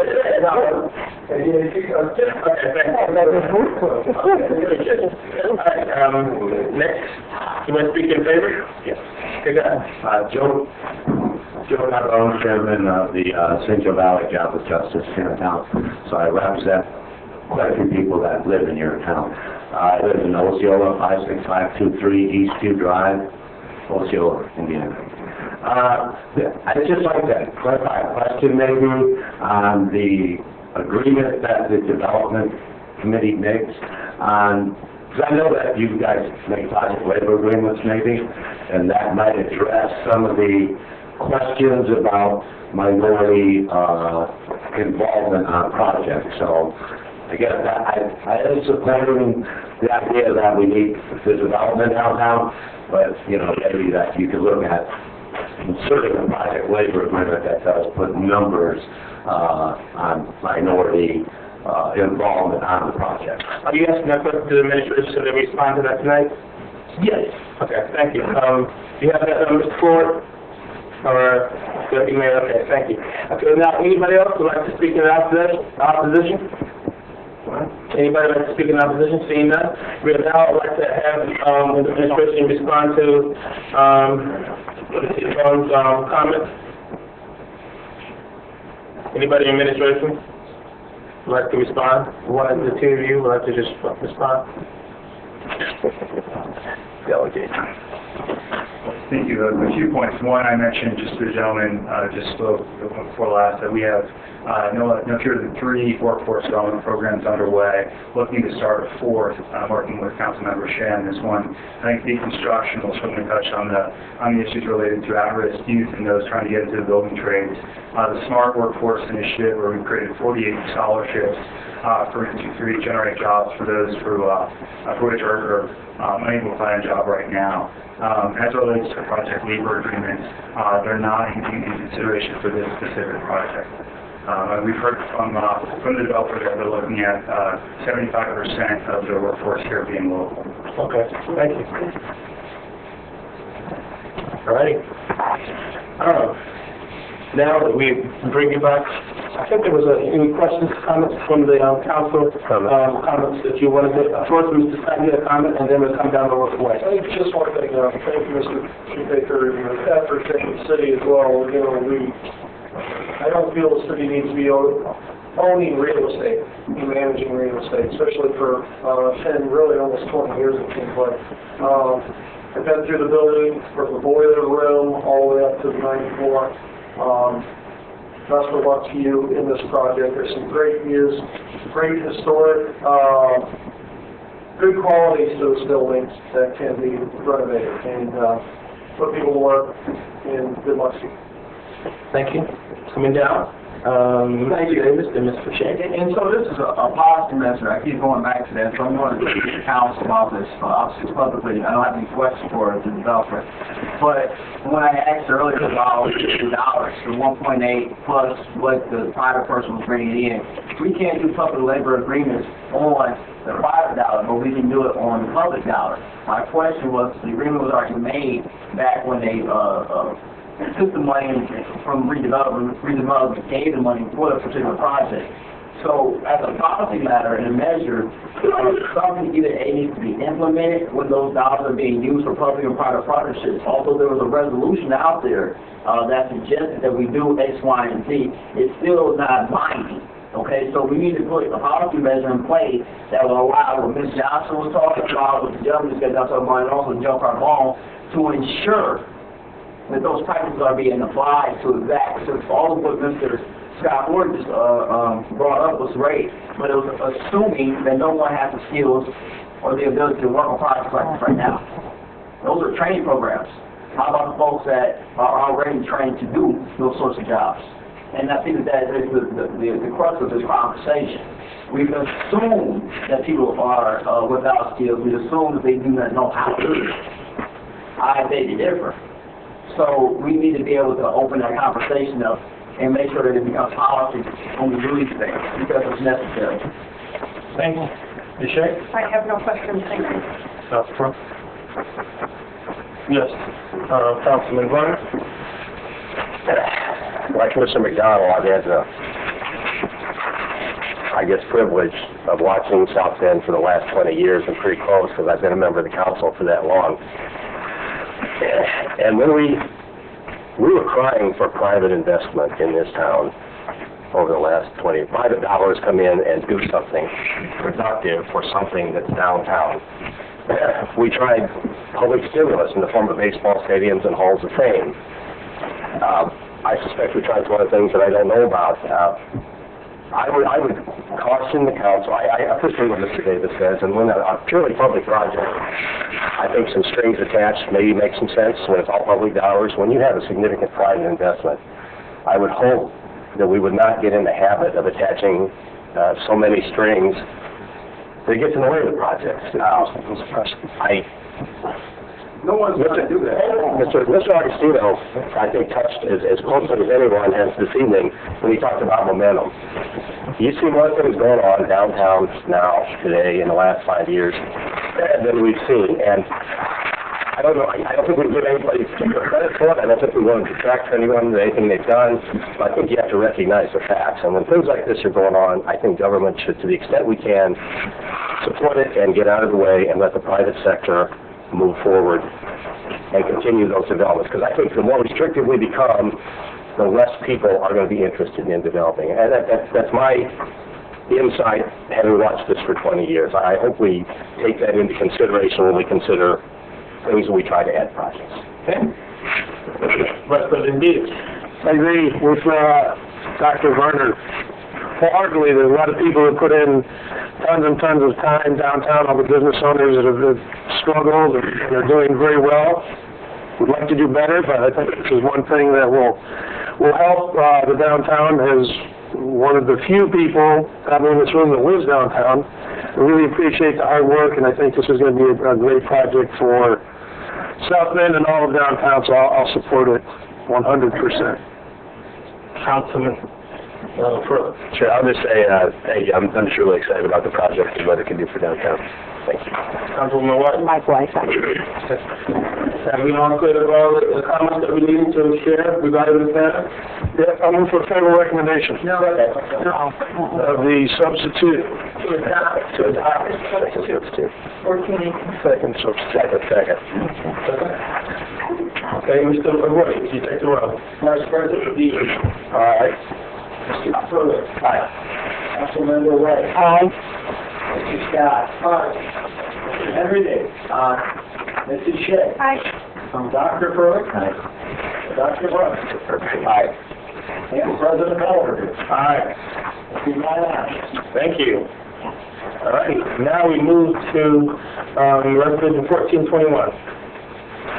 1421, a resolution supporting the full expansion of Medicaid to Indiana through the Affordable Care Act. Yes, we had a committee this afternoon of the Personnel Finance Committee, and I'm out. Hello. I'll just try to do that. Hi. Yeah, I need to have a committee report, but The Personnel and Finance Committee met earlier and sent Bill 14 with a favorable recommendation. Thank you. hey, we still have a full agenda here. Before, if you want. All right. Yay, crickets. Hey. I don't know, Albert. I'm telling you. Mr. Davis, could you begin, please? Thank you. Jesus. Thank you, Councilman Davis, President Davis, and members of the council. We're on Bill 1421. Let's check so I won't say something different than what's being asked. Before you right now, I want to make sure that everyone got their handout from earlier. Everyone has their handout, giving the information and numbers. Right now, we're dealing with a number of things, locally as well as nationally, statewide, when we're talking about Medicaid being expanded. The Indiana House obviously has not taken upon themselves to make sure that this comes up for public vote this session. However, we're trying to get on the front end of this right now, here in the city of South Bend, to make sure that the residents in this city, but also within the state, have the ability and have access to the dollars that are out there for health care. We've talked about how the federal government will pay 100% of the health care costs for the expansion of the first 3 years and no less than 90% in the future. We've also talked about covering more people through Medicaid as estimated to create 30,000 new jobs. We talked about it will bring billions of dollars, up to $26 billion between now and 2020 to Indiana. We also talked about it will save money for people who already have insurance, who pay extra to cover the cost of people who are uninsured. That means most folks that are gainfully employed. It also says individuals with private insurance would save $260 and families would save $677 in its premium for the year, per year. So what I'm asking is that the South Bend City Council shows its hand and says, hey, we want the expansion of Medicaid throughout the state of Indiana, but more importantly for the city of South Bend, because those are the residents that we serve. We want to make sure they're healthy. We want to make sure that their bills don't outweigh the cost of living and pushes them into some category that says poverty or being impoverished or unable to take care of themselves. This is a good measure. This is a great measure, and I ask for your support of this particular bill, and I'm open for any questions. Questions for Mr. Davis? For the passage of this bill, what will be done with that resolution? This resolution again will be obviously given back to me, and then we're going to make sure that it goes down to the governor's office, who the folks that need to really hear from South Bend. It's another measure just saying South Bend is for the expansion of Medicaid and Medicaid benefits throughout the state of Indiana, but more importantly, obviously, the city of South Bend. And so we want to make sure that letter is sent down to the folks in Indianapolis. Thank you. Any other questions? This time, we'd like to open it up for the public. Those who would like to speak in favor of this resolution, please come forward. All this could just line up on the right behind Mr. Davis. And how many minutes do you have? 5 minutes. And Councilman Scott, could you please take time? Thank you. Myself, Rebecca Johnson. 1454 Sarn. Thank you. 46617. I agree with Councilman Davis. I'm not set up on that, but I know that both my sons do not have insurance, and they work. They don't have insurance. And I keep thinking, if they get ill, I don't know what would happen. You know? I'm a retiree of Social Security for small thing where I used to work. And we would be in bad shape. So, and I can't figure out why this governor don't want to do the Affordable Care Act to expand Medicaid. Affordable Care Act. It says that it didn't cost anything up to 3 years. And it's in well, anyway, I'll let the other people that are more very smart talk. I'm working with some other things. Thank you. Next.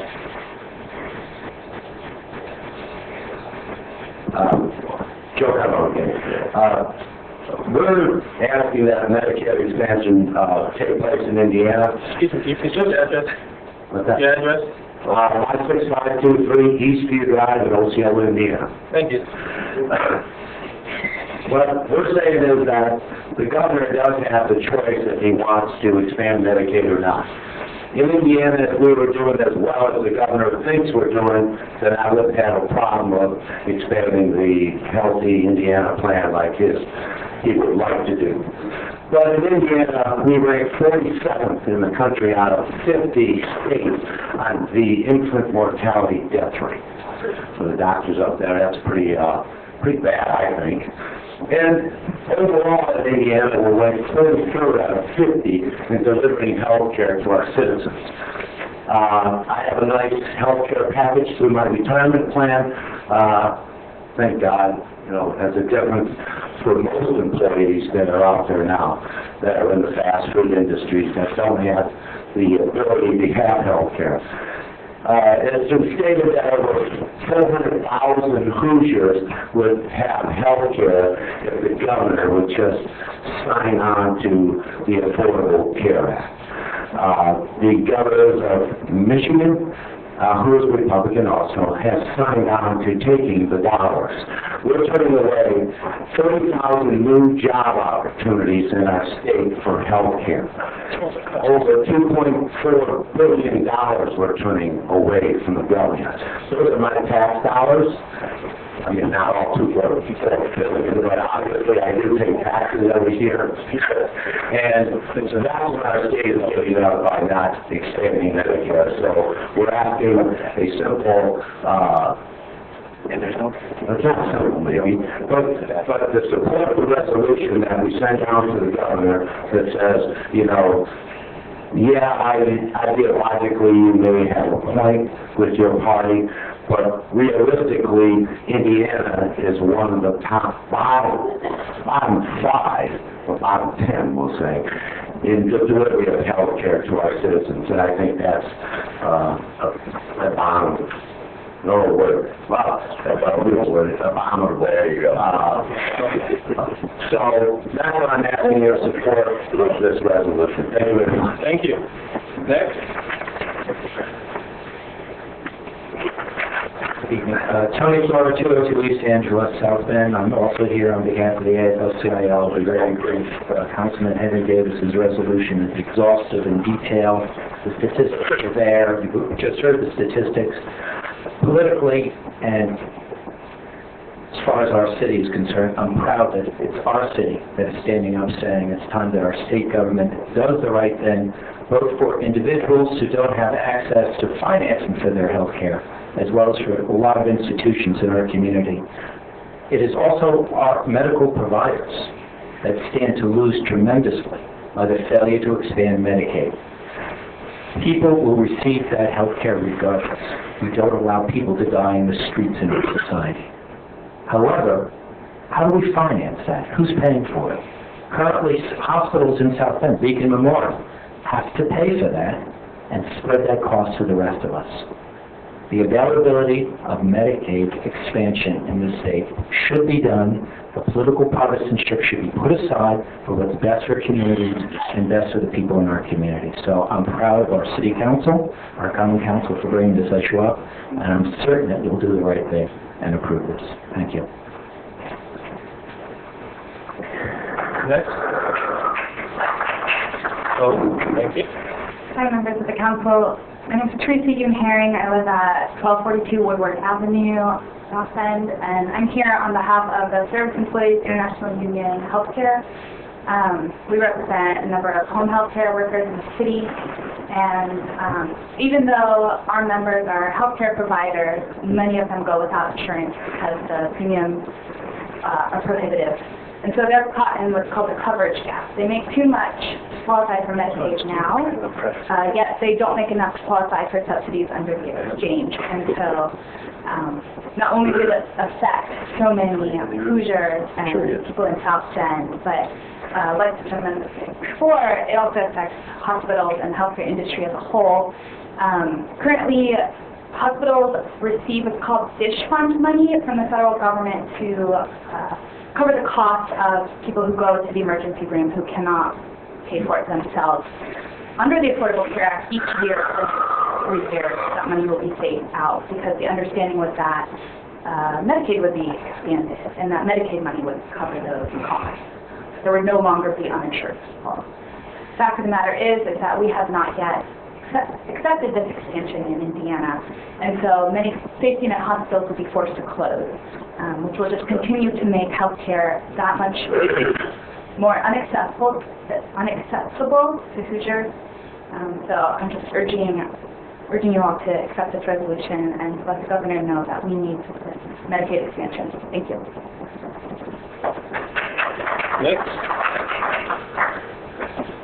Stan Miles. My address is 20300 Richard Street, South Bend, Indiana.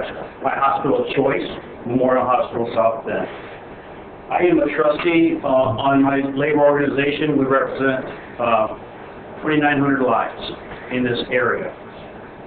And I go to a lot of ACA trustee conferences, and so I can learn about this. And one of the things that I just got back from a conference, and one of the things that I just learned, and I think you should take note of, is this. Most of these people that don't have this coverage, they don't go to the doctor because they want to. They go to the doctor because they have to. They don't have a primary care physician. Who is that? That's the emergency room. That's a big taxing on this community. If you talk to the CEOs of either Beacon Health or the St. Joe Regional Med Center, you'll find out how much charity care they give away each year. Who pays for that charity care? I'm fortunate. I have a very good health care plan. and I help pay for those people who don't have that coverage. I ask that you rise and support this resolution so that these people that don't have this coverage can use doctors and be moved up to that next level. Thank you.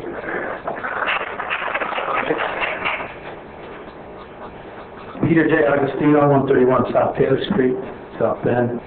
I didn't realize this issue was going to be on the agenda tonight, but I felt compelled to come up here and talk when I saw this here because of a phone call I received a couple of weeks ago from my daughter's boyfriend.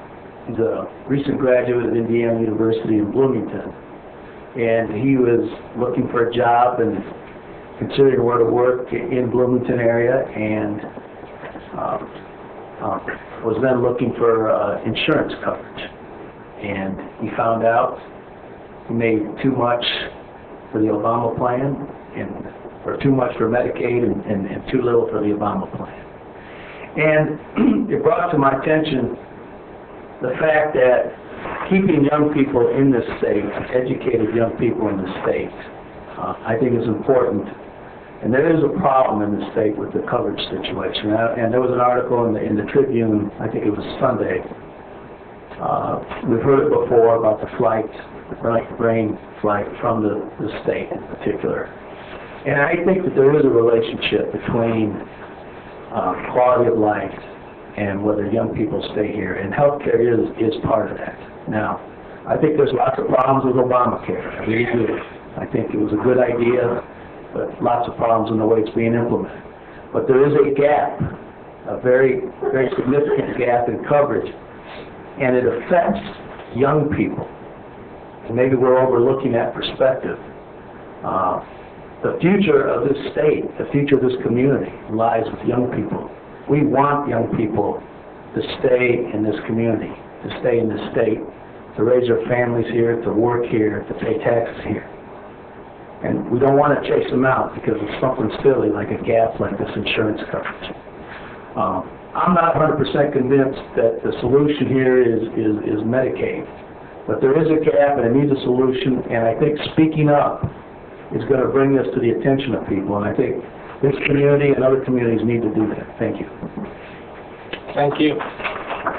Next, final. Hello, my name is Dr. Douglas Carpenter. My address is 17878 Ireland Road, South Bend, Indiana.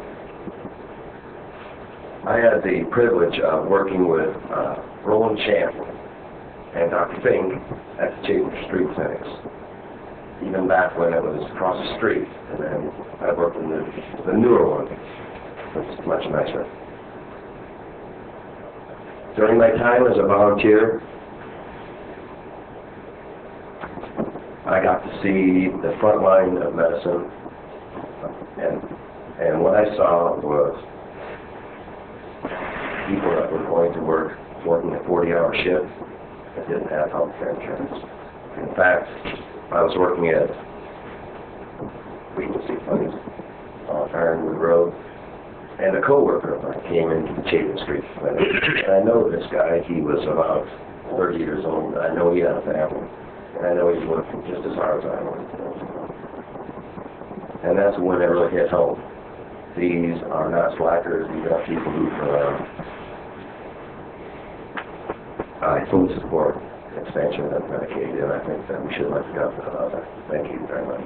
Thank you. Mark Neal, Deputy Mayor with offices on the 14th floor of this building, supportive of the ordinance for the council, rather than the resolution for the council. I think it is appropriate public policy that we try to ensure all Americans provide them health care coverage that they can afford and take advantage of rather than having to rely upon simply charity care or other less than honorable means. While the Affordable Care Act is not perfect legislation, I do think that our pursuit of improving the quality of health care and the quality of affordable access to health care is an important one, and I think this resolution is a good step in that direction. Thank you. Thank you. Anyone would like to speak in opposition to this resolution? Please come forward. And you have 5 minutes. per person.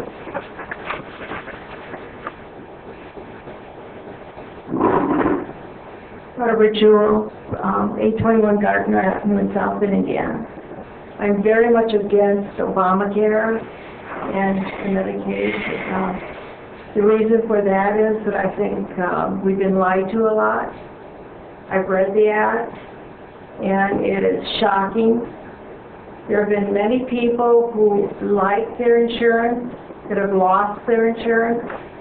People who depend on it, maybe in the middle of receiving treatment, that have suddenly been cut off.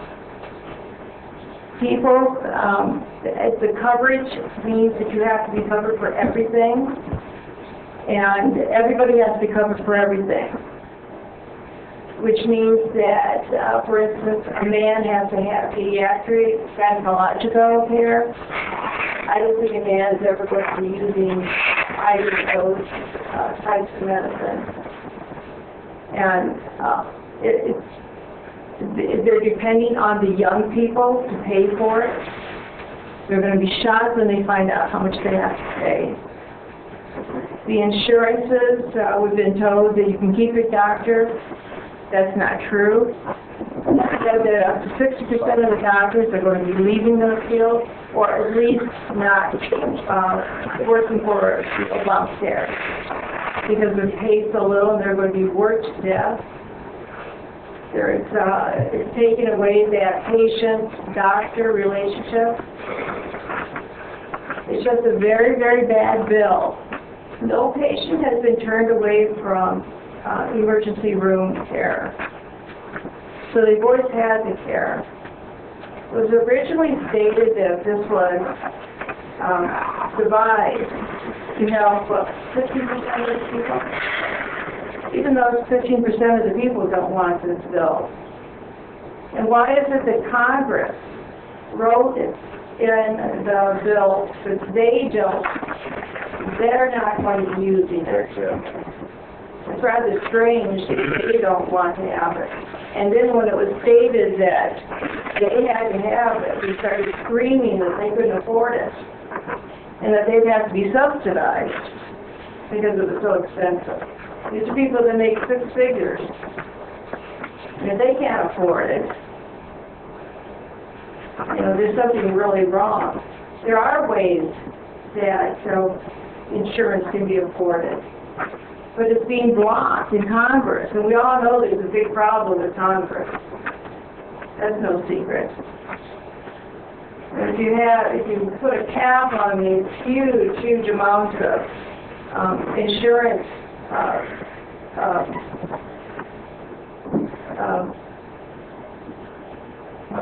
the lawsuits, I'm sorry, a huge amount of lawsuits. If you are able to buy insurance across state borders, and there are so many ways that you can lower the costs, but these aren't brought up.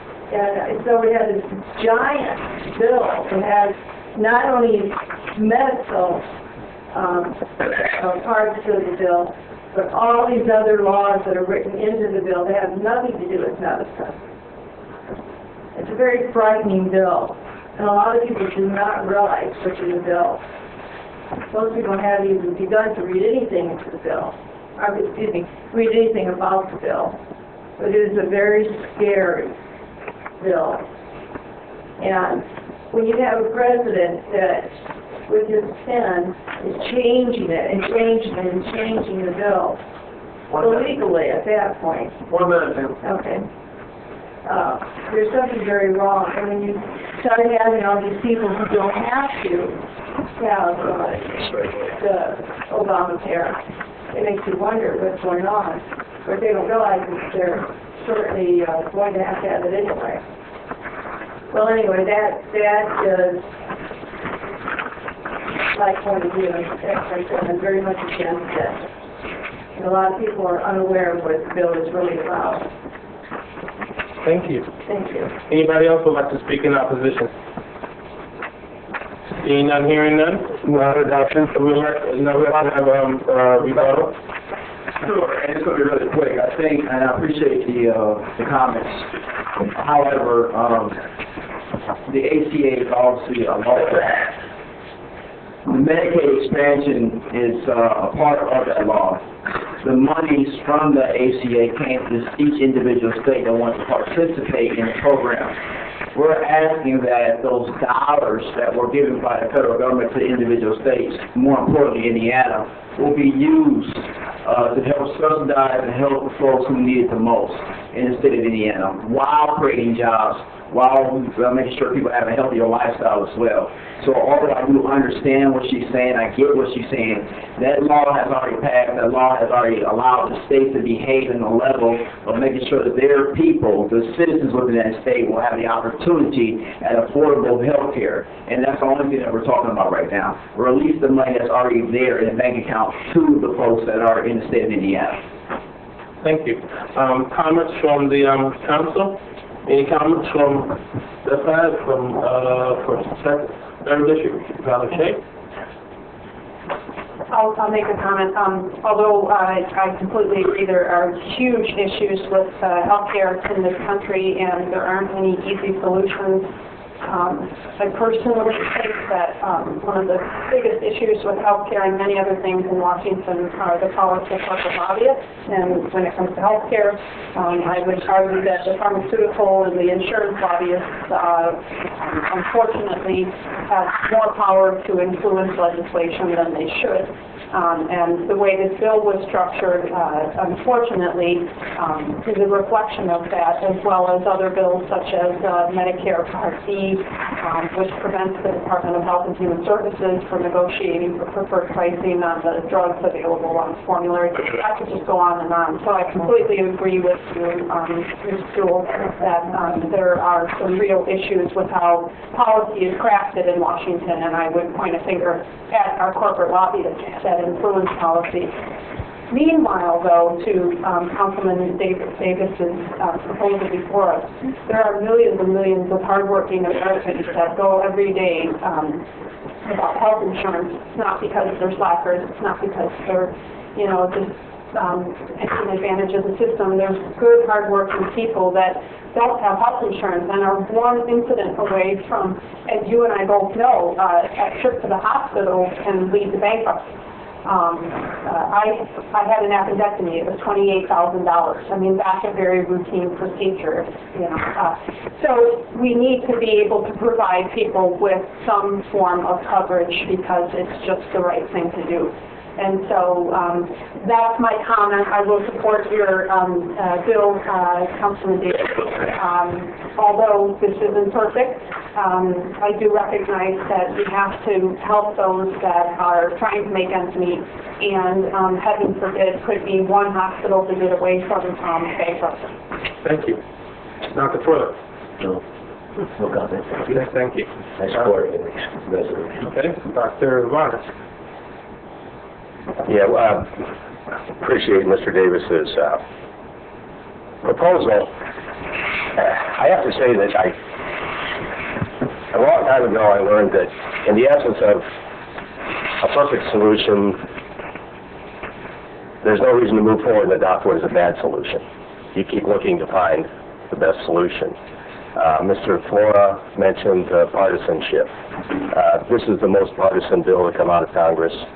The suggestions that Ms. Shea mentioned with regards to expanding Part D were never considered because it was never allowed to be considered. I think there's a better solution out there. I remain concerned that the proposal, which is on the table at this point, and Professor Wilson corrected me on it, it's 100% for 3 years. Ostensibly, it's 90% thereafter, but it is always subject to the whim of Congress, which, as you know, creates things of their own nature. I respect the fact that our legislature and our governor are willing to say we're not going to put ourselves in a position where we find ourselves having an unaffordable solution in the future because the federal government changes the rules on us. If we can expand the Hoosier Health Initiative or the HIP plan or whatever it is, I would be supportive of that. I hesitate. And Professor Wilson will correct, I believe once you opt in, it's nearly impossible, if not impossible, to opt out of this. You're committing your state to fund this program, whatever the federal support is, forever. That concerns me greatly too.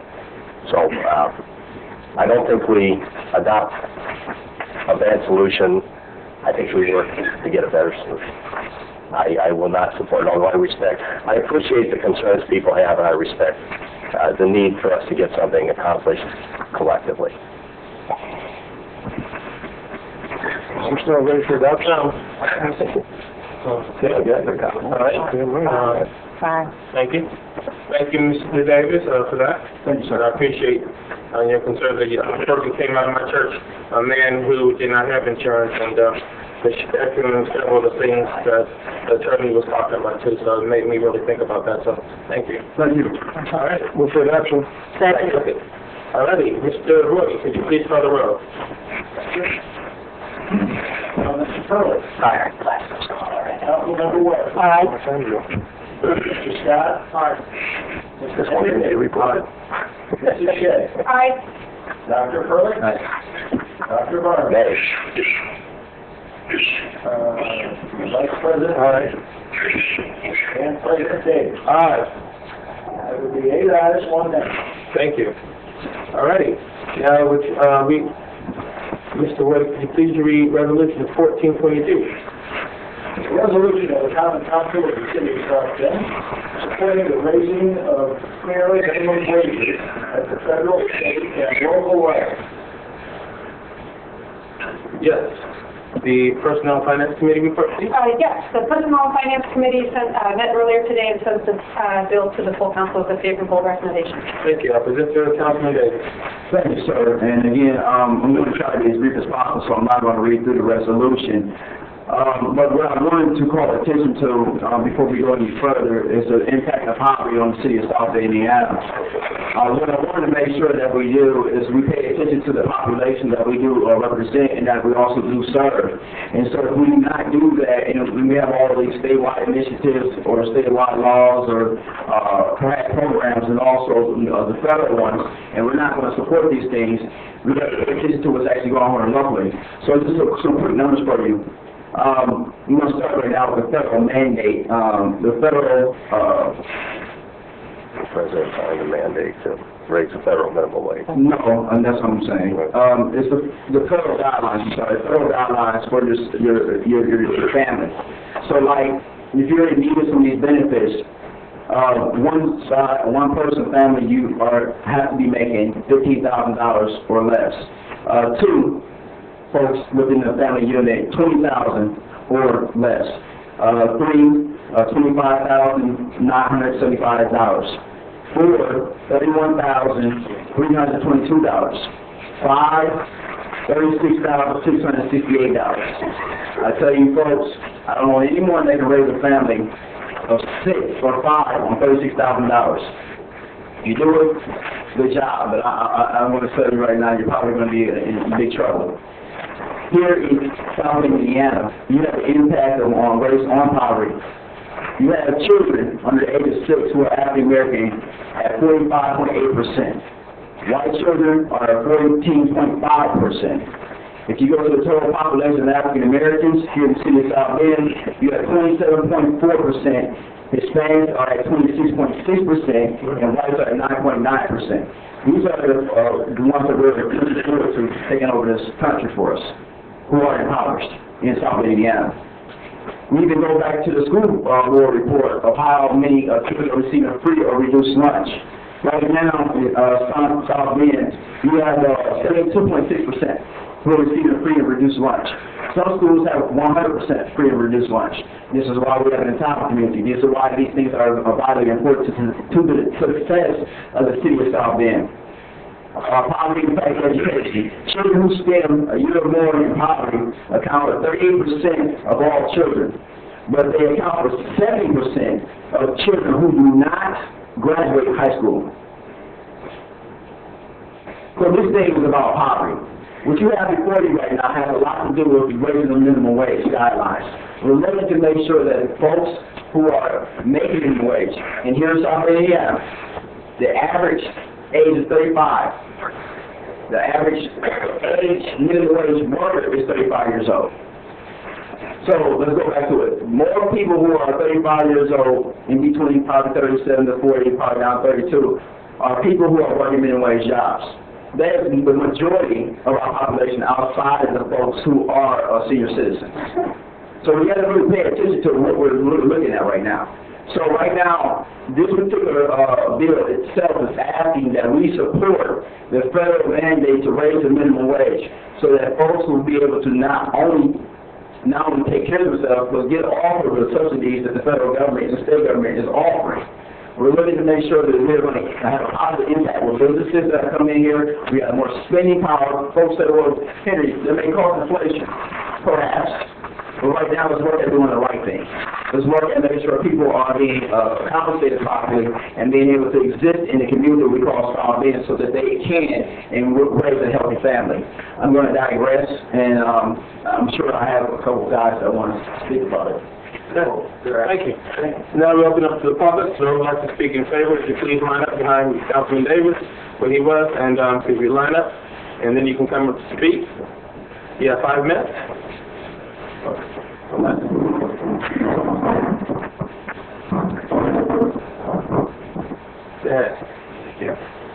My name is Marty Wolfson. I live at 809 Park Avenue, South Bend, Indiana.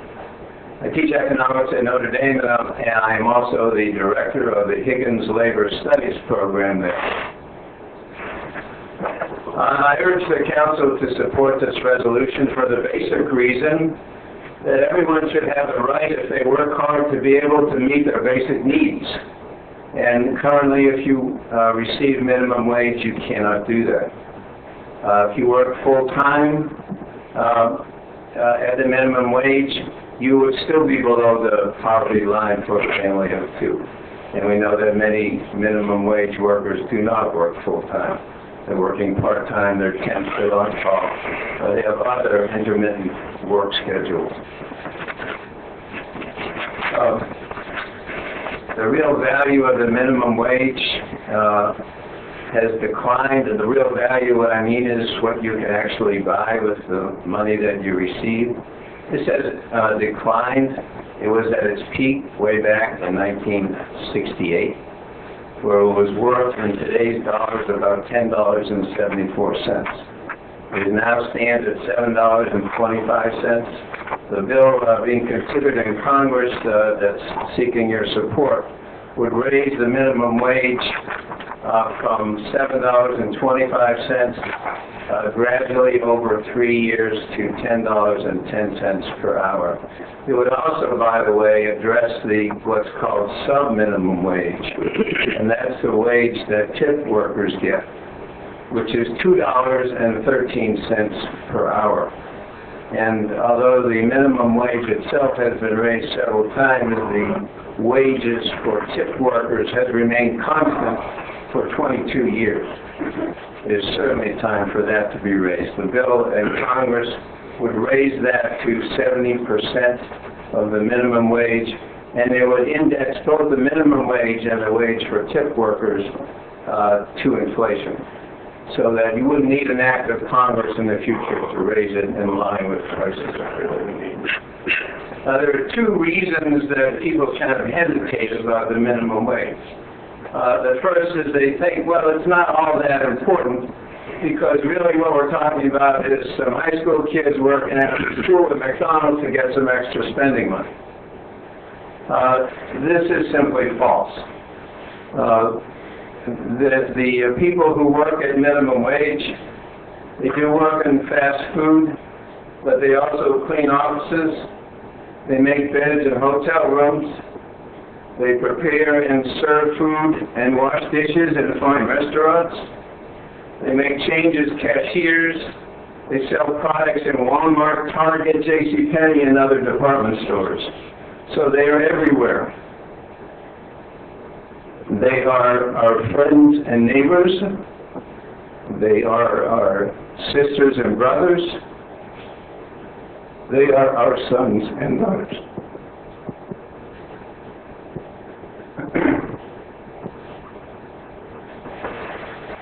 The second argument is that Well, it may raise wages for some people, but it would really hurt the people you're trying to affect, and that is by causing unemployment.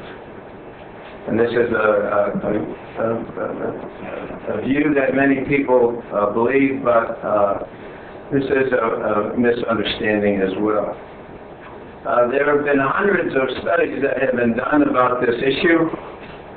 Some have found that there would be a slight increase in unemployment. 1 minute, Mr. Wolf. Thank you. Some would find that there would be a slight increase in employment. But by and large, the studies cluster around the finding that the effect on employment is negligible. These are the majority of studies find this. And there are many reasons for this, because the minimum wage, by improving morale, can lower your costs, and so that companies like Costco, who are in the competition with Sam's Club, find that they can compete successfully but pay their workers decent wages. But ultimately, when it comes right down to it, the question of what's the effect of unemployment, of a increase in the minimum wage, is really not the point. So there are many policies that affect employment. Sir, your time is up. Thank you. Can I finish my sentence? Thank you. Thank you. Thank you. Thank you. Tony Flora, 202 East Angela, South Bend, again from the AFL-CIO, and obviously I can help my friend Marty Wilson and finish some of that. But he has laid out a lot of the economic arguments, and again, Henry Davis's resolution contained an awful lot of that material. And again, I want to say I'm proud of our city for bringing up an issue like this, because in the state of Indiana, the city of South Bend cannot do anything to affect the wage level within its own community, because that's illegal in Indiana. And the state of Indiana has decided that its policy should be that the minimum wage for all the workers in the state of Indiana is tied solely to the federal minimum wage. So it's a very important thing that what you're doing is saying statewide we need to address this. But rather than talk about solely the economic dimension, I want to emphasize that one of the most important features in the fair minimum wage bill that you are being asked to express your support for is that for the first time since 1938, the minimum wage will be indexed to inflation.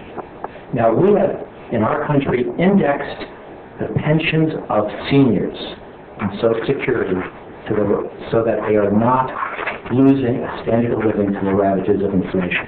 We have done that for decades. And we all recognize that that's an important value in our community. It's about time that we recognize that the lowest paid workers are also protected against inflation. Because what's happened in the 28 times in which we have changed the minimum wage since 1938 is that there have been too many periods in which for years and years and years the minimum wage wasn't changed. So when finally that one act of Congress comes about and the minimum wage rises, it never recovers what it lost. As Marty pointed out, in 1968, that $1.60 minimum wage provided you almost a standard of living that was decent. But we've allowed that to deteriorate over the past 40-odd years, so that now the minimum wage is substandard. This bill would finally address that, so that the floor in our economy is one that's respectable for our society. So what you're doing today is significant, and I strongly urge you to do that. From the AFL-CIO, our membership, union members generally don't face the minimum wage. But we're here to be the voice for the working people who can't do that. And if there's anybody in our society who can't raise their voice about getting a pay raise, it's those people who are in that realm of the minimum wage and near to it. And it's about time that we began to address the unacceptable inequality in our society, that it seems all policies being driven to what benefits those who are doing absolutely fantastically. And it's about time we address how people, the millions of people who live at minimum wage and near minimum wage, and it's about time they got a raise. So again, I'm proud of our city council for bringing this issue up, and I'm sure you'll do the right thing. Thank you. Thank you. Next. Hi, Teresa Yoon Herring of 1242 Woodward Avenue. Again, thank you. And thank you to everyone who has already commented. I just want to throw a few numbers out there. There are about 93,000 low-wage workers in Indiana, and approximately 687,000 low-paid commuters would get a raise if the federal minimum wage was raised to $10.10. This issue really affects women. Women represent nearly 2/3 of minimum wage workers, and nearly 4 in 10 female minimum wage earners are women of color. So this is also very important to minority communities and women who are trying to raise families, like myself. And beyond the economics and beyond the numbers, this is a moral issue. I don't think that anybody who is working is less than anyone else. People should be afforded dignity in their work because they are working. Just because you're cleaning toilets rather than sitting on the city council doesn't make you less of a human. And so if you're working, your wage ought to be able to support yourself and your family. I think, we all say we care about life and pro-life or these other things, But if you're pro-life, you should be pro-life in every issue, every arena, from the womb to the tomb. And I think that includes dignity of work, because people are working hard and they're still living in poverty and don't know how to feed their children, and that is also a life issue. So, thank you very much. Next. Joe Carbone with Council Justice, 56523 East Street Drive, Osceola, Indiana. I'm here speaking in behalf of the resolution. I want to thank Henry Davis for being with us on December 5th when we did a press conference on the same issue on the fast food workers. Just a number that you haven't heard from the rest of these folks, and this study happened in Indiana this year, 50% of all fast food workers and Walmart workers in the state of Indiana are on federal subsidies. Now, in the day when I started work in the 70s, GM was the third line of the economy, and they drove the economy. And wages were based upon the contracts that were won in the auto plants. Since the 70s and the downturn, we've gone to an economy of service workers. The Walmart model is what is commonly referred to. You have two corporations, Osco, who provide a livable wage, and other companies who provide a pathway to government subsidies. In fact, when they do the employment, when you hire in at Walmart, they actually explain to you, and also at McDonald's, how to apply for the federal subsidies. Now, I don't want to subsidize corporations that don't pay living wages, and I don't use those. I don't go to McDonald's, and I don't use the Walmarts of the world. But it is dignity of work that a person who puts in 40 hours a week should be able to survive and raise a family. It was said, waitress wages. I met my second wife 25 years ago now. Oh, God, time flies when you have fun. When I met her, she was working 3 waitressing jobs in order for her to survive and keep her family together. She was able to quit those jobs because of my well-paid job at AT&T.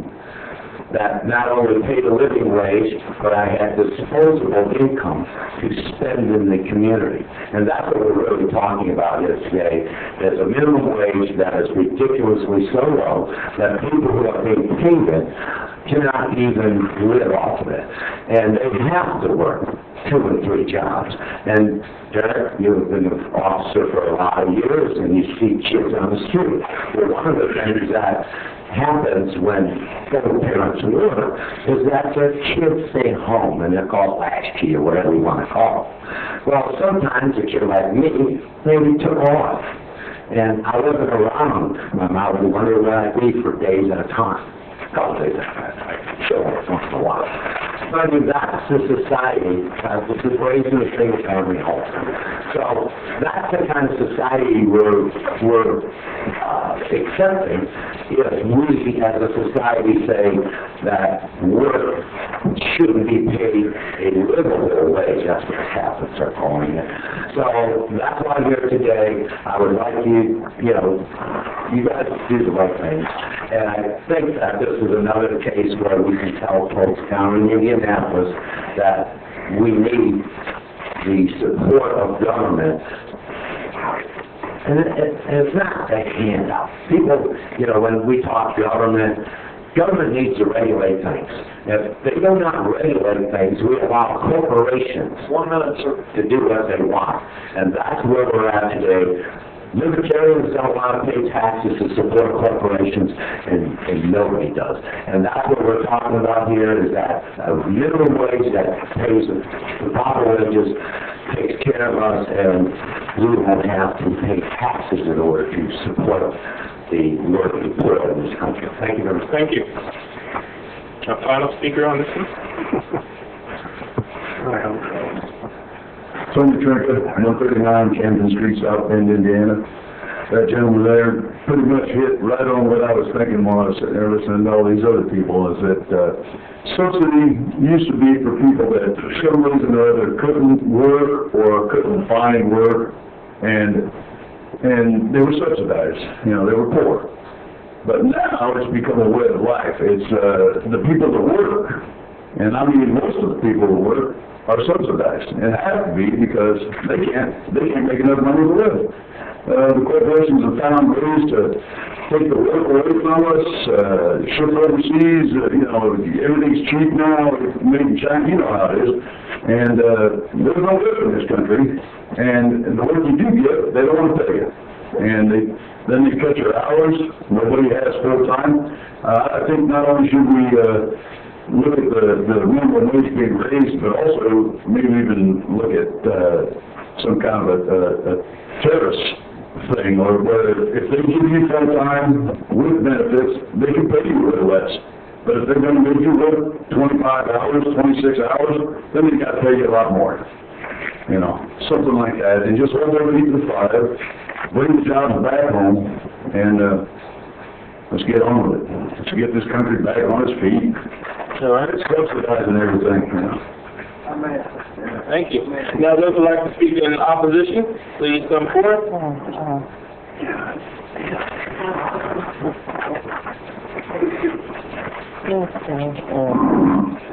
Barbara Jewell, 821 Gardner Avenue. I don't think I'm very popular tonight, but I think that there are a couple of things that people are overlooking. First of all, raising the minimum wage puts a burden on the business owners. And they're the ones that provide the jobs. Now, it may seem funny to some people, but you've got to think about that. It's a problem. If you're putting all these burdens and they're being taxed to death, you can't put extra burdens and just keep piling on all of these burdens on the business people, or there won't be the jobs. It's very important to think about things like that. The other thing is, I remember when bread was 10 cents a loaf, and Campbell's tomato soup was 10 cents a can. That's right. And then minimum wage was brought in. And I remember saying at the time, oh my gosh, everything is going to go up in price. And everything started to go up in price.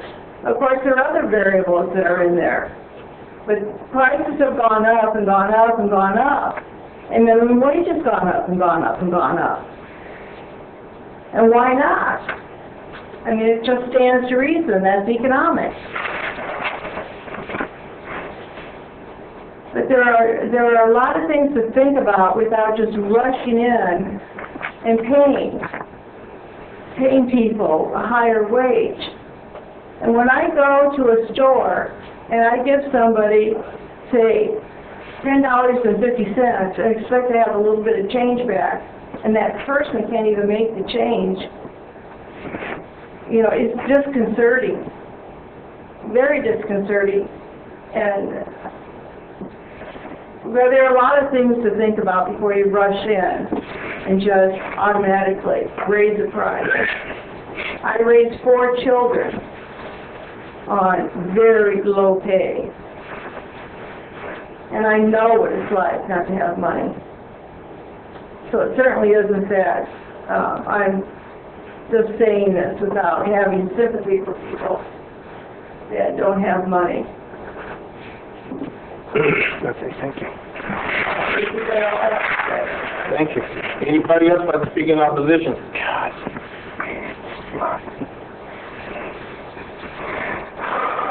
Roy Sines, 921 West Colfax. This is my first meeting here, and I'm excited to have the opportunity here.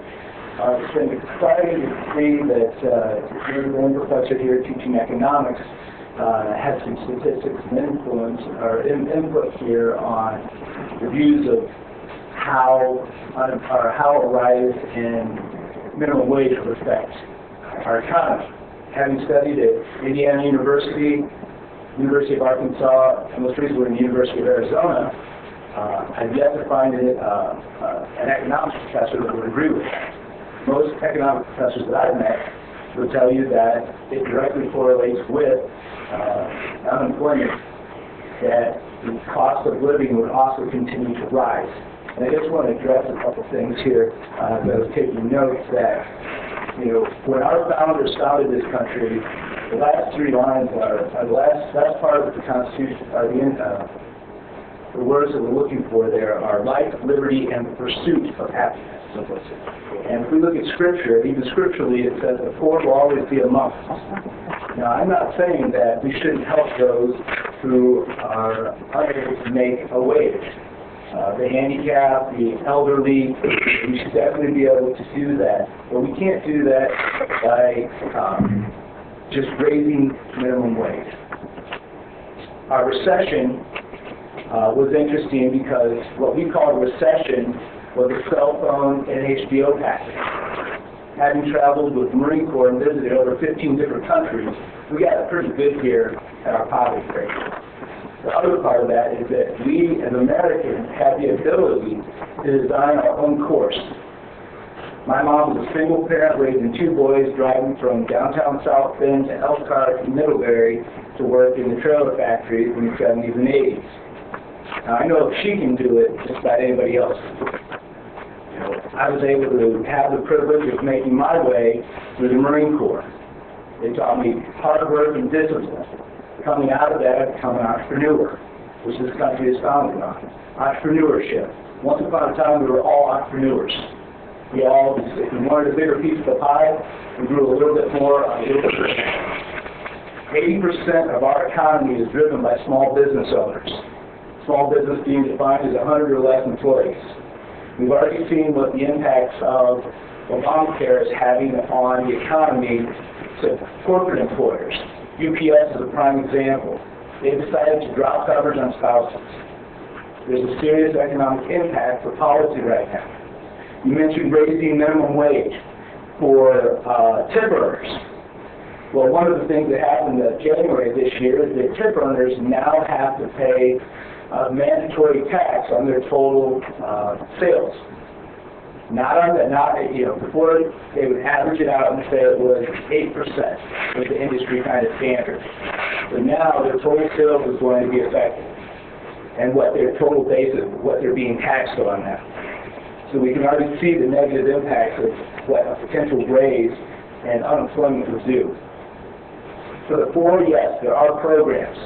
And there are opportunities for those to make roads one way. They have ways. So yes, there are opportunities to even help those who serve our country with supplementing their income while they do what they need to do. A job, as we all know, pays what the job pays. It does not necessarily pay the abilities of the individual. Whether that individual is working at McDonald's or the senior financial analyst at one of our top 5 corporations. If you want to really affect, well, 1 minute sort of thing. As far as economics and morale goes, the ability to employ people, small business owners, where you have that mom and pop feel. Just looking at some of the speakers over here tonight and the impact that we want to have in downtown with the restaurants, by bringing new money in for the hotel buildings. A lot of those businesses are going to be small business owners. So I strongly oppose this proposition. Thank you. Anybody else speaking in opposition? If not, we'll have a rebuttal from Councilman Davis. Or if you're not Just quick, council members. 600 economists gave thumbs up for this. Out of the 600, 6 of them were Nobel Peace Prize winners. I can go all day long with statistics and stats, but the reality of this here is what I read off to you earlier, about 1 in 2 children are impoverished in South Bend, Indiana. 1 out of 4 adults are impoverished. We heard about the free and reduced lunch program, and 72% of our students are in a free and reduced lunch program. Those are our students. Those are the people that are reserved. Out of 100, there are schools that are on 100% free and reduced program altogether. And so, I don't know if we even talked about the folks who are going to be able to graduate statistically, the ones who actually do graduate statistically. So I'm talking about South Bend right now, and the folks that we do serve. These things affect us greatly when we're talking about later on. Police raises, also fire raises, and making sure that we even have those services for the people that live in the city because they are working and they have the ability to pay out. So we can go around with statistics, national, worldwide. But right now, South Bend is in need of some injection of dollars, and I hope that you support this. Thank you. Comments from the council? Move for adoption. Second. Okay. All in favor? Mr. Boyd, make your vote. May roll call. Councilmember White. Aye. Mr. Scott. Aye. Mr. Henry. Aye. Mrs. Shea. Aye. Dr. Crowe. Aye. Dr. Barner. Nay. Vice President Peters. Aye. And Mr. Crowe. Aye. And President Alvarez. Do you want to say something? Oh, shush. First readings, let's go. Okay. Now, I just want to make sure you have the opportunity. Okay. First reading, Mr. Boyd.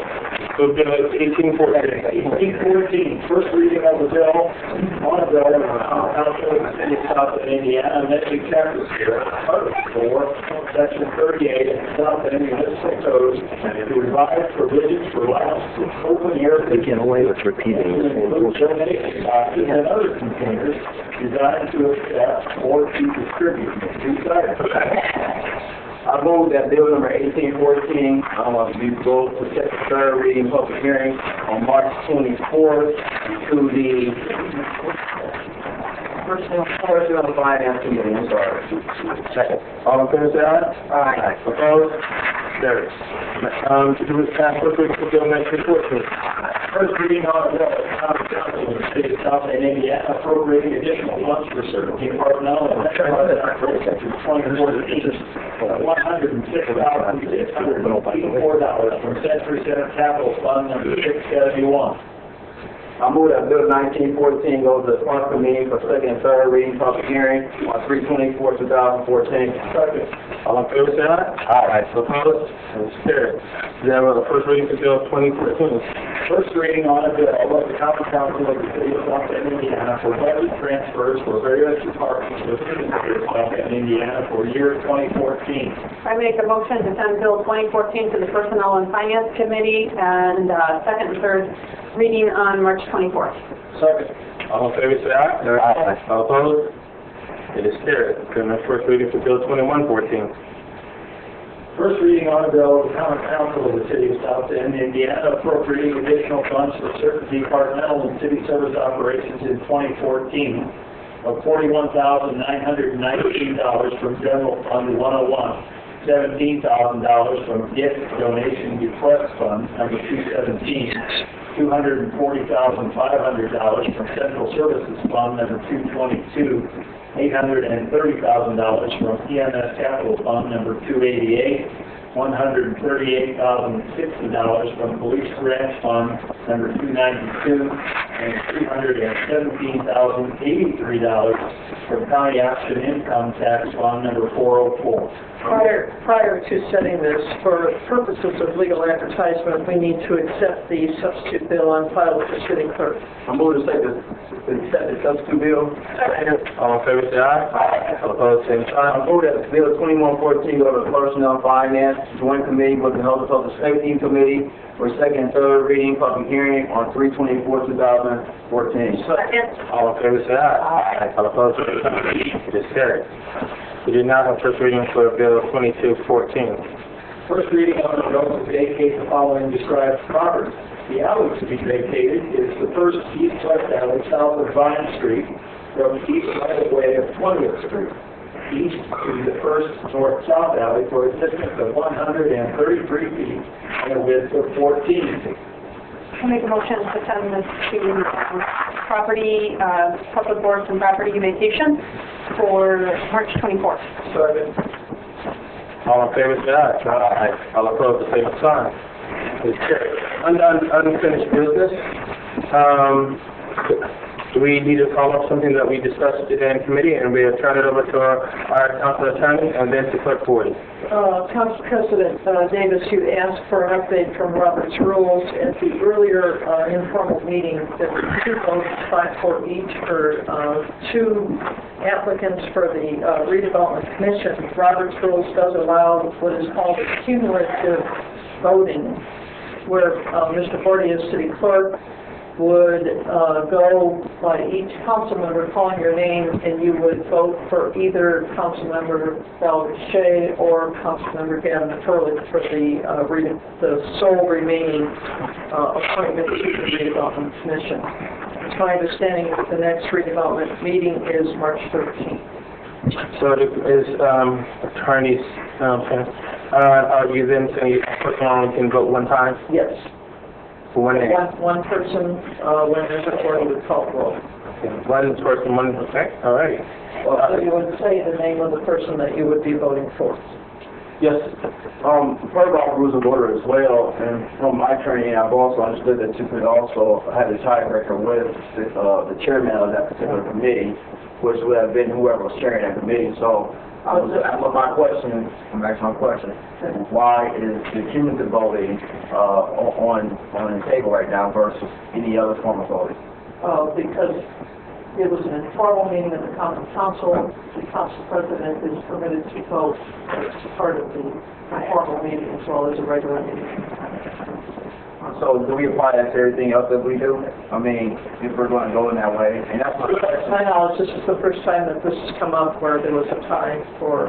Well, the tiebreaker usually applies to the council president or... That is for a committee, but not for the common council. Okay, all right, all righty. Mr. Vorty, under that understanding that our attorney has shared, would you please call the roll? Tim Scott. Gavin Furley. Henry Davis. I have absolutely no clue. That's not a first for either. No. And so we just vote for one or the other. Right. You have one vote. You go back to me. That's to the chair, to the attorney?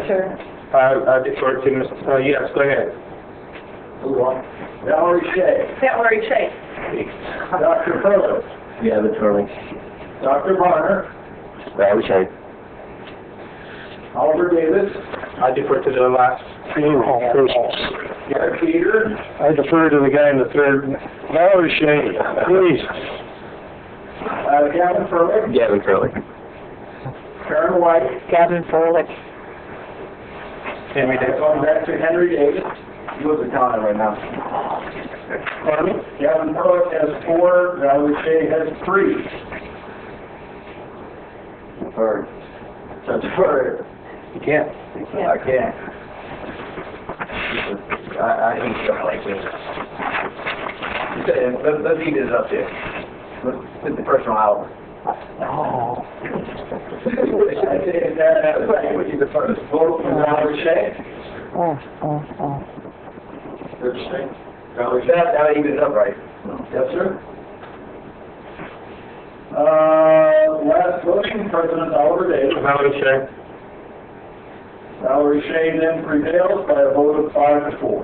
A second item under unfinished business, Dr. Varner has, my understanding, has had discussions with the Council Rules Committee. At the last Council Rules Committee, the matter of investigation with regard to the preliminary report was referred to me. That report is due this week. It's my understanding that the Council Rules Committee will be meeting this Friday, March 14th at 3:30 with proper notice going out. Common council chambers, and notice will need to be given, so, yes, thank you. So notice. I don't need to make that. President Davis. Yes. And that's what we're trying to do. Hold on a second. Go ahead. That's what Councilor White asked earlier. I do not want to go through another voting with councilors like that. It polarizes us. We need to be able to work together. And so whatever policy changes that need to be made when it comes to voting power of councilors onto a particular committee, having term limits as well, I am all for it because that is unfair and it makes me uncomfortable. I have to work with you all. And I don't find that going through all these changes is counterproductive. It really is. Okay. Yeah. So noted. Now, any other new business or unfinished, unfinished new business to come before the council? If not, we now have privilege of the floor. For those who like to have privilege of the floor, you have how many minutes? 3 minutes, a minute, you have 1 minute. Thank you. Anybody who would like to come before us tonight? Something that was not on the agenda. Dave Wilson, 1119 21st Street. I received a card in my mailbox the other day that was sent out by the company apparently that is tearing your homes down in South Bend. On the front of this is my address on this home. I've lived in this home for 45 years and that is not my home. On the back of it, it says the city of South Bend has your property on the abandoned house demolition list.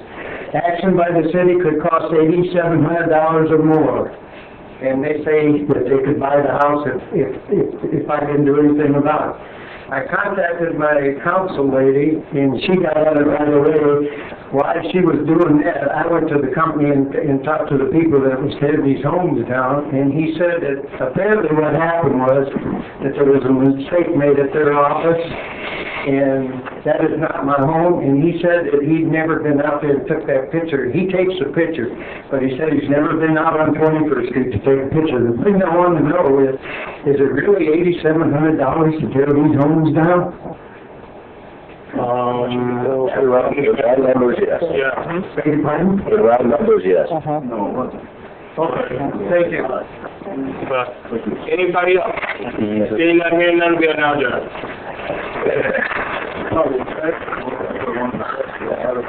You know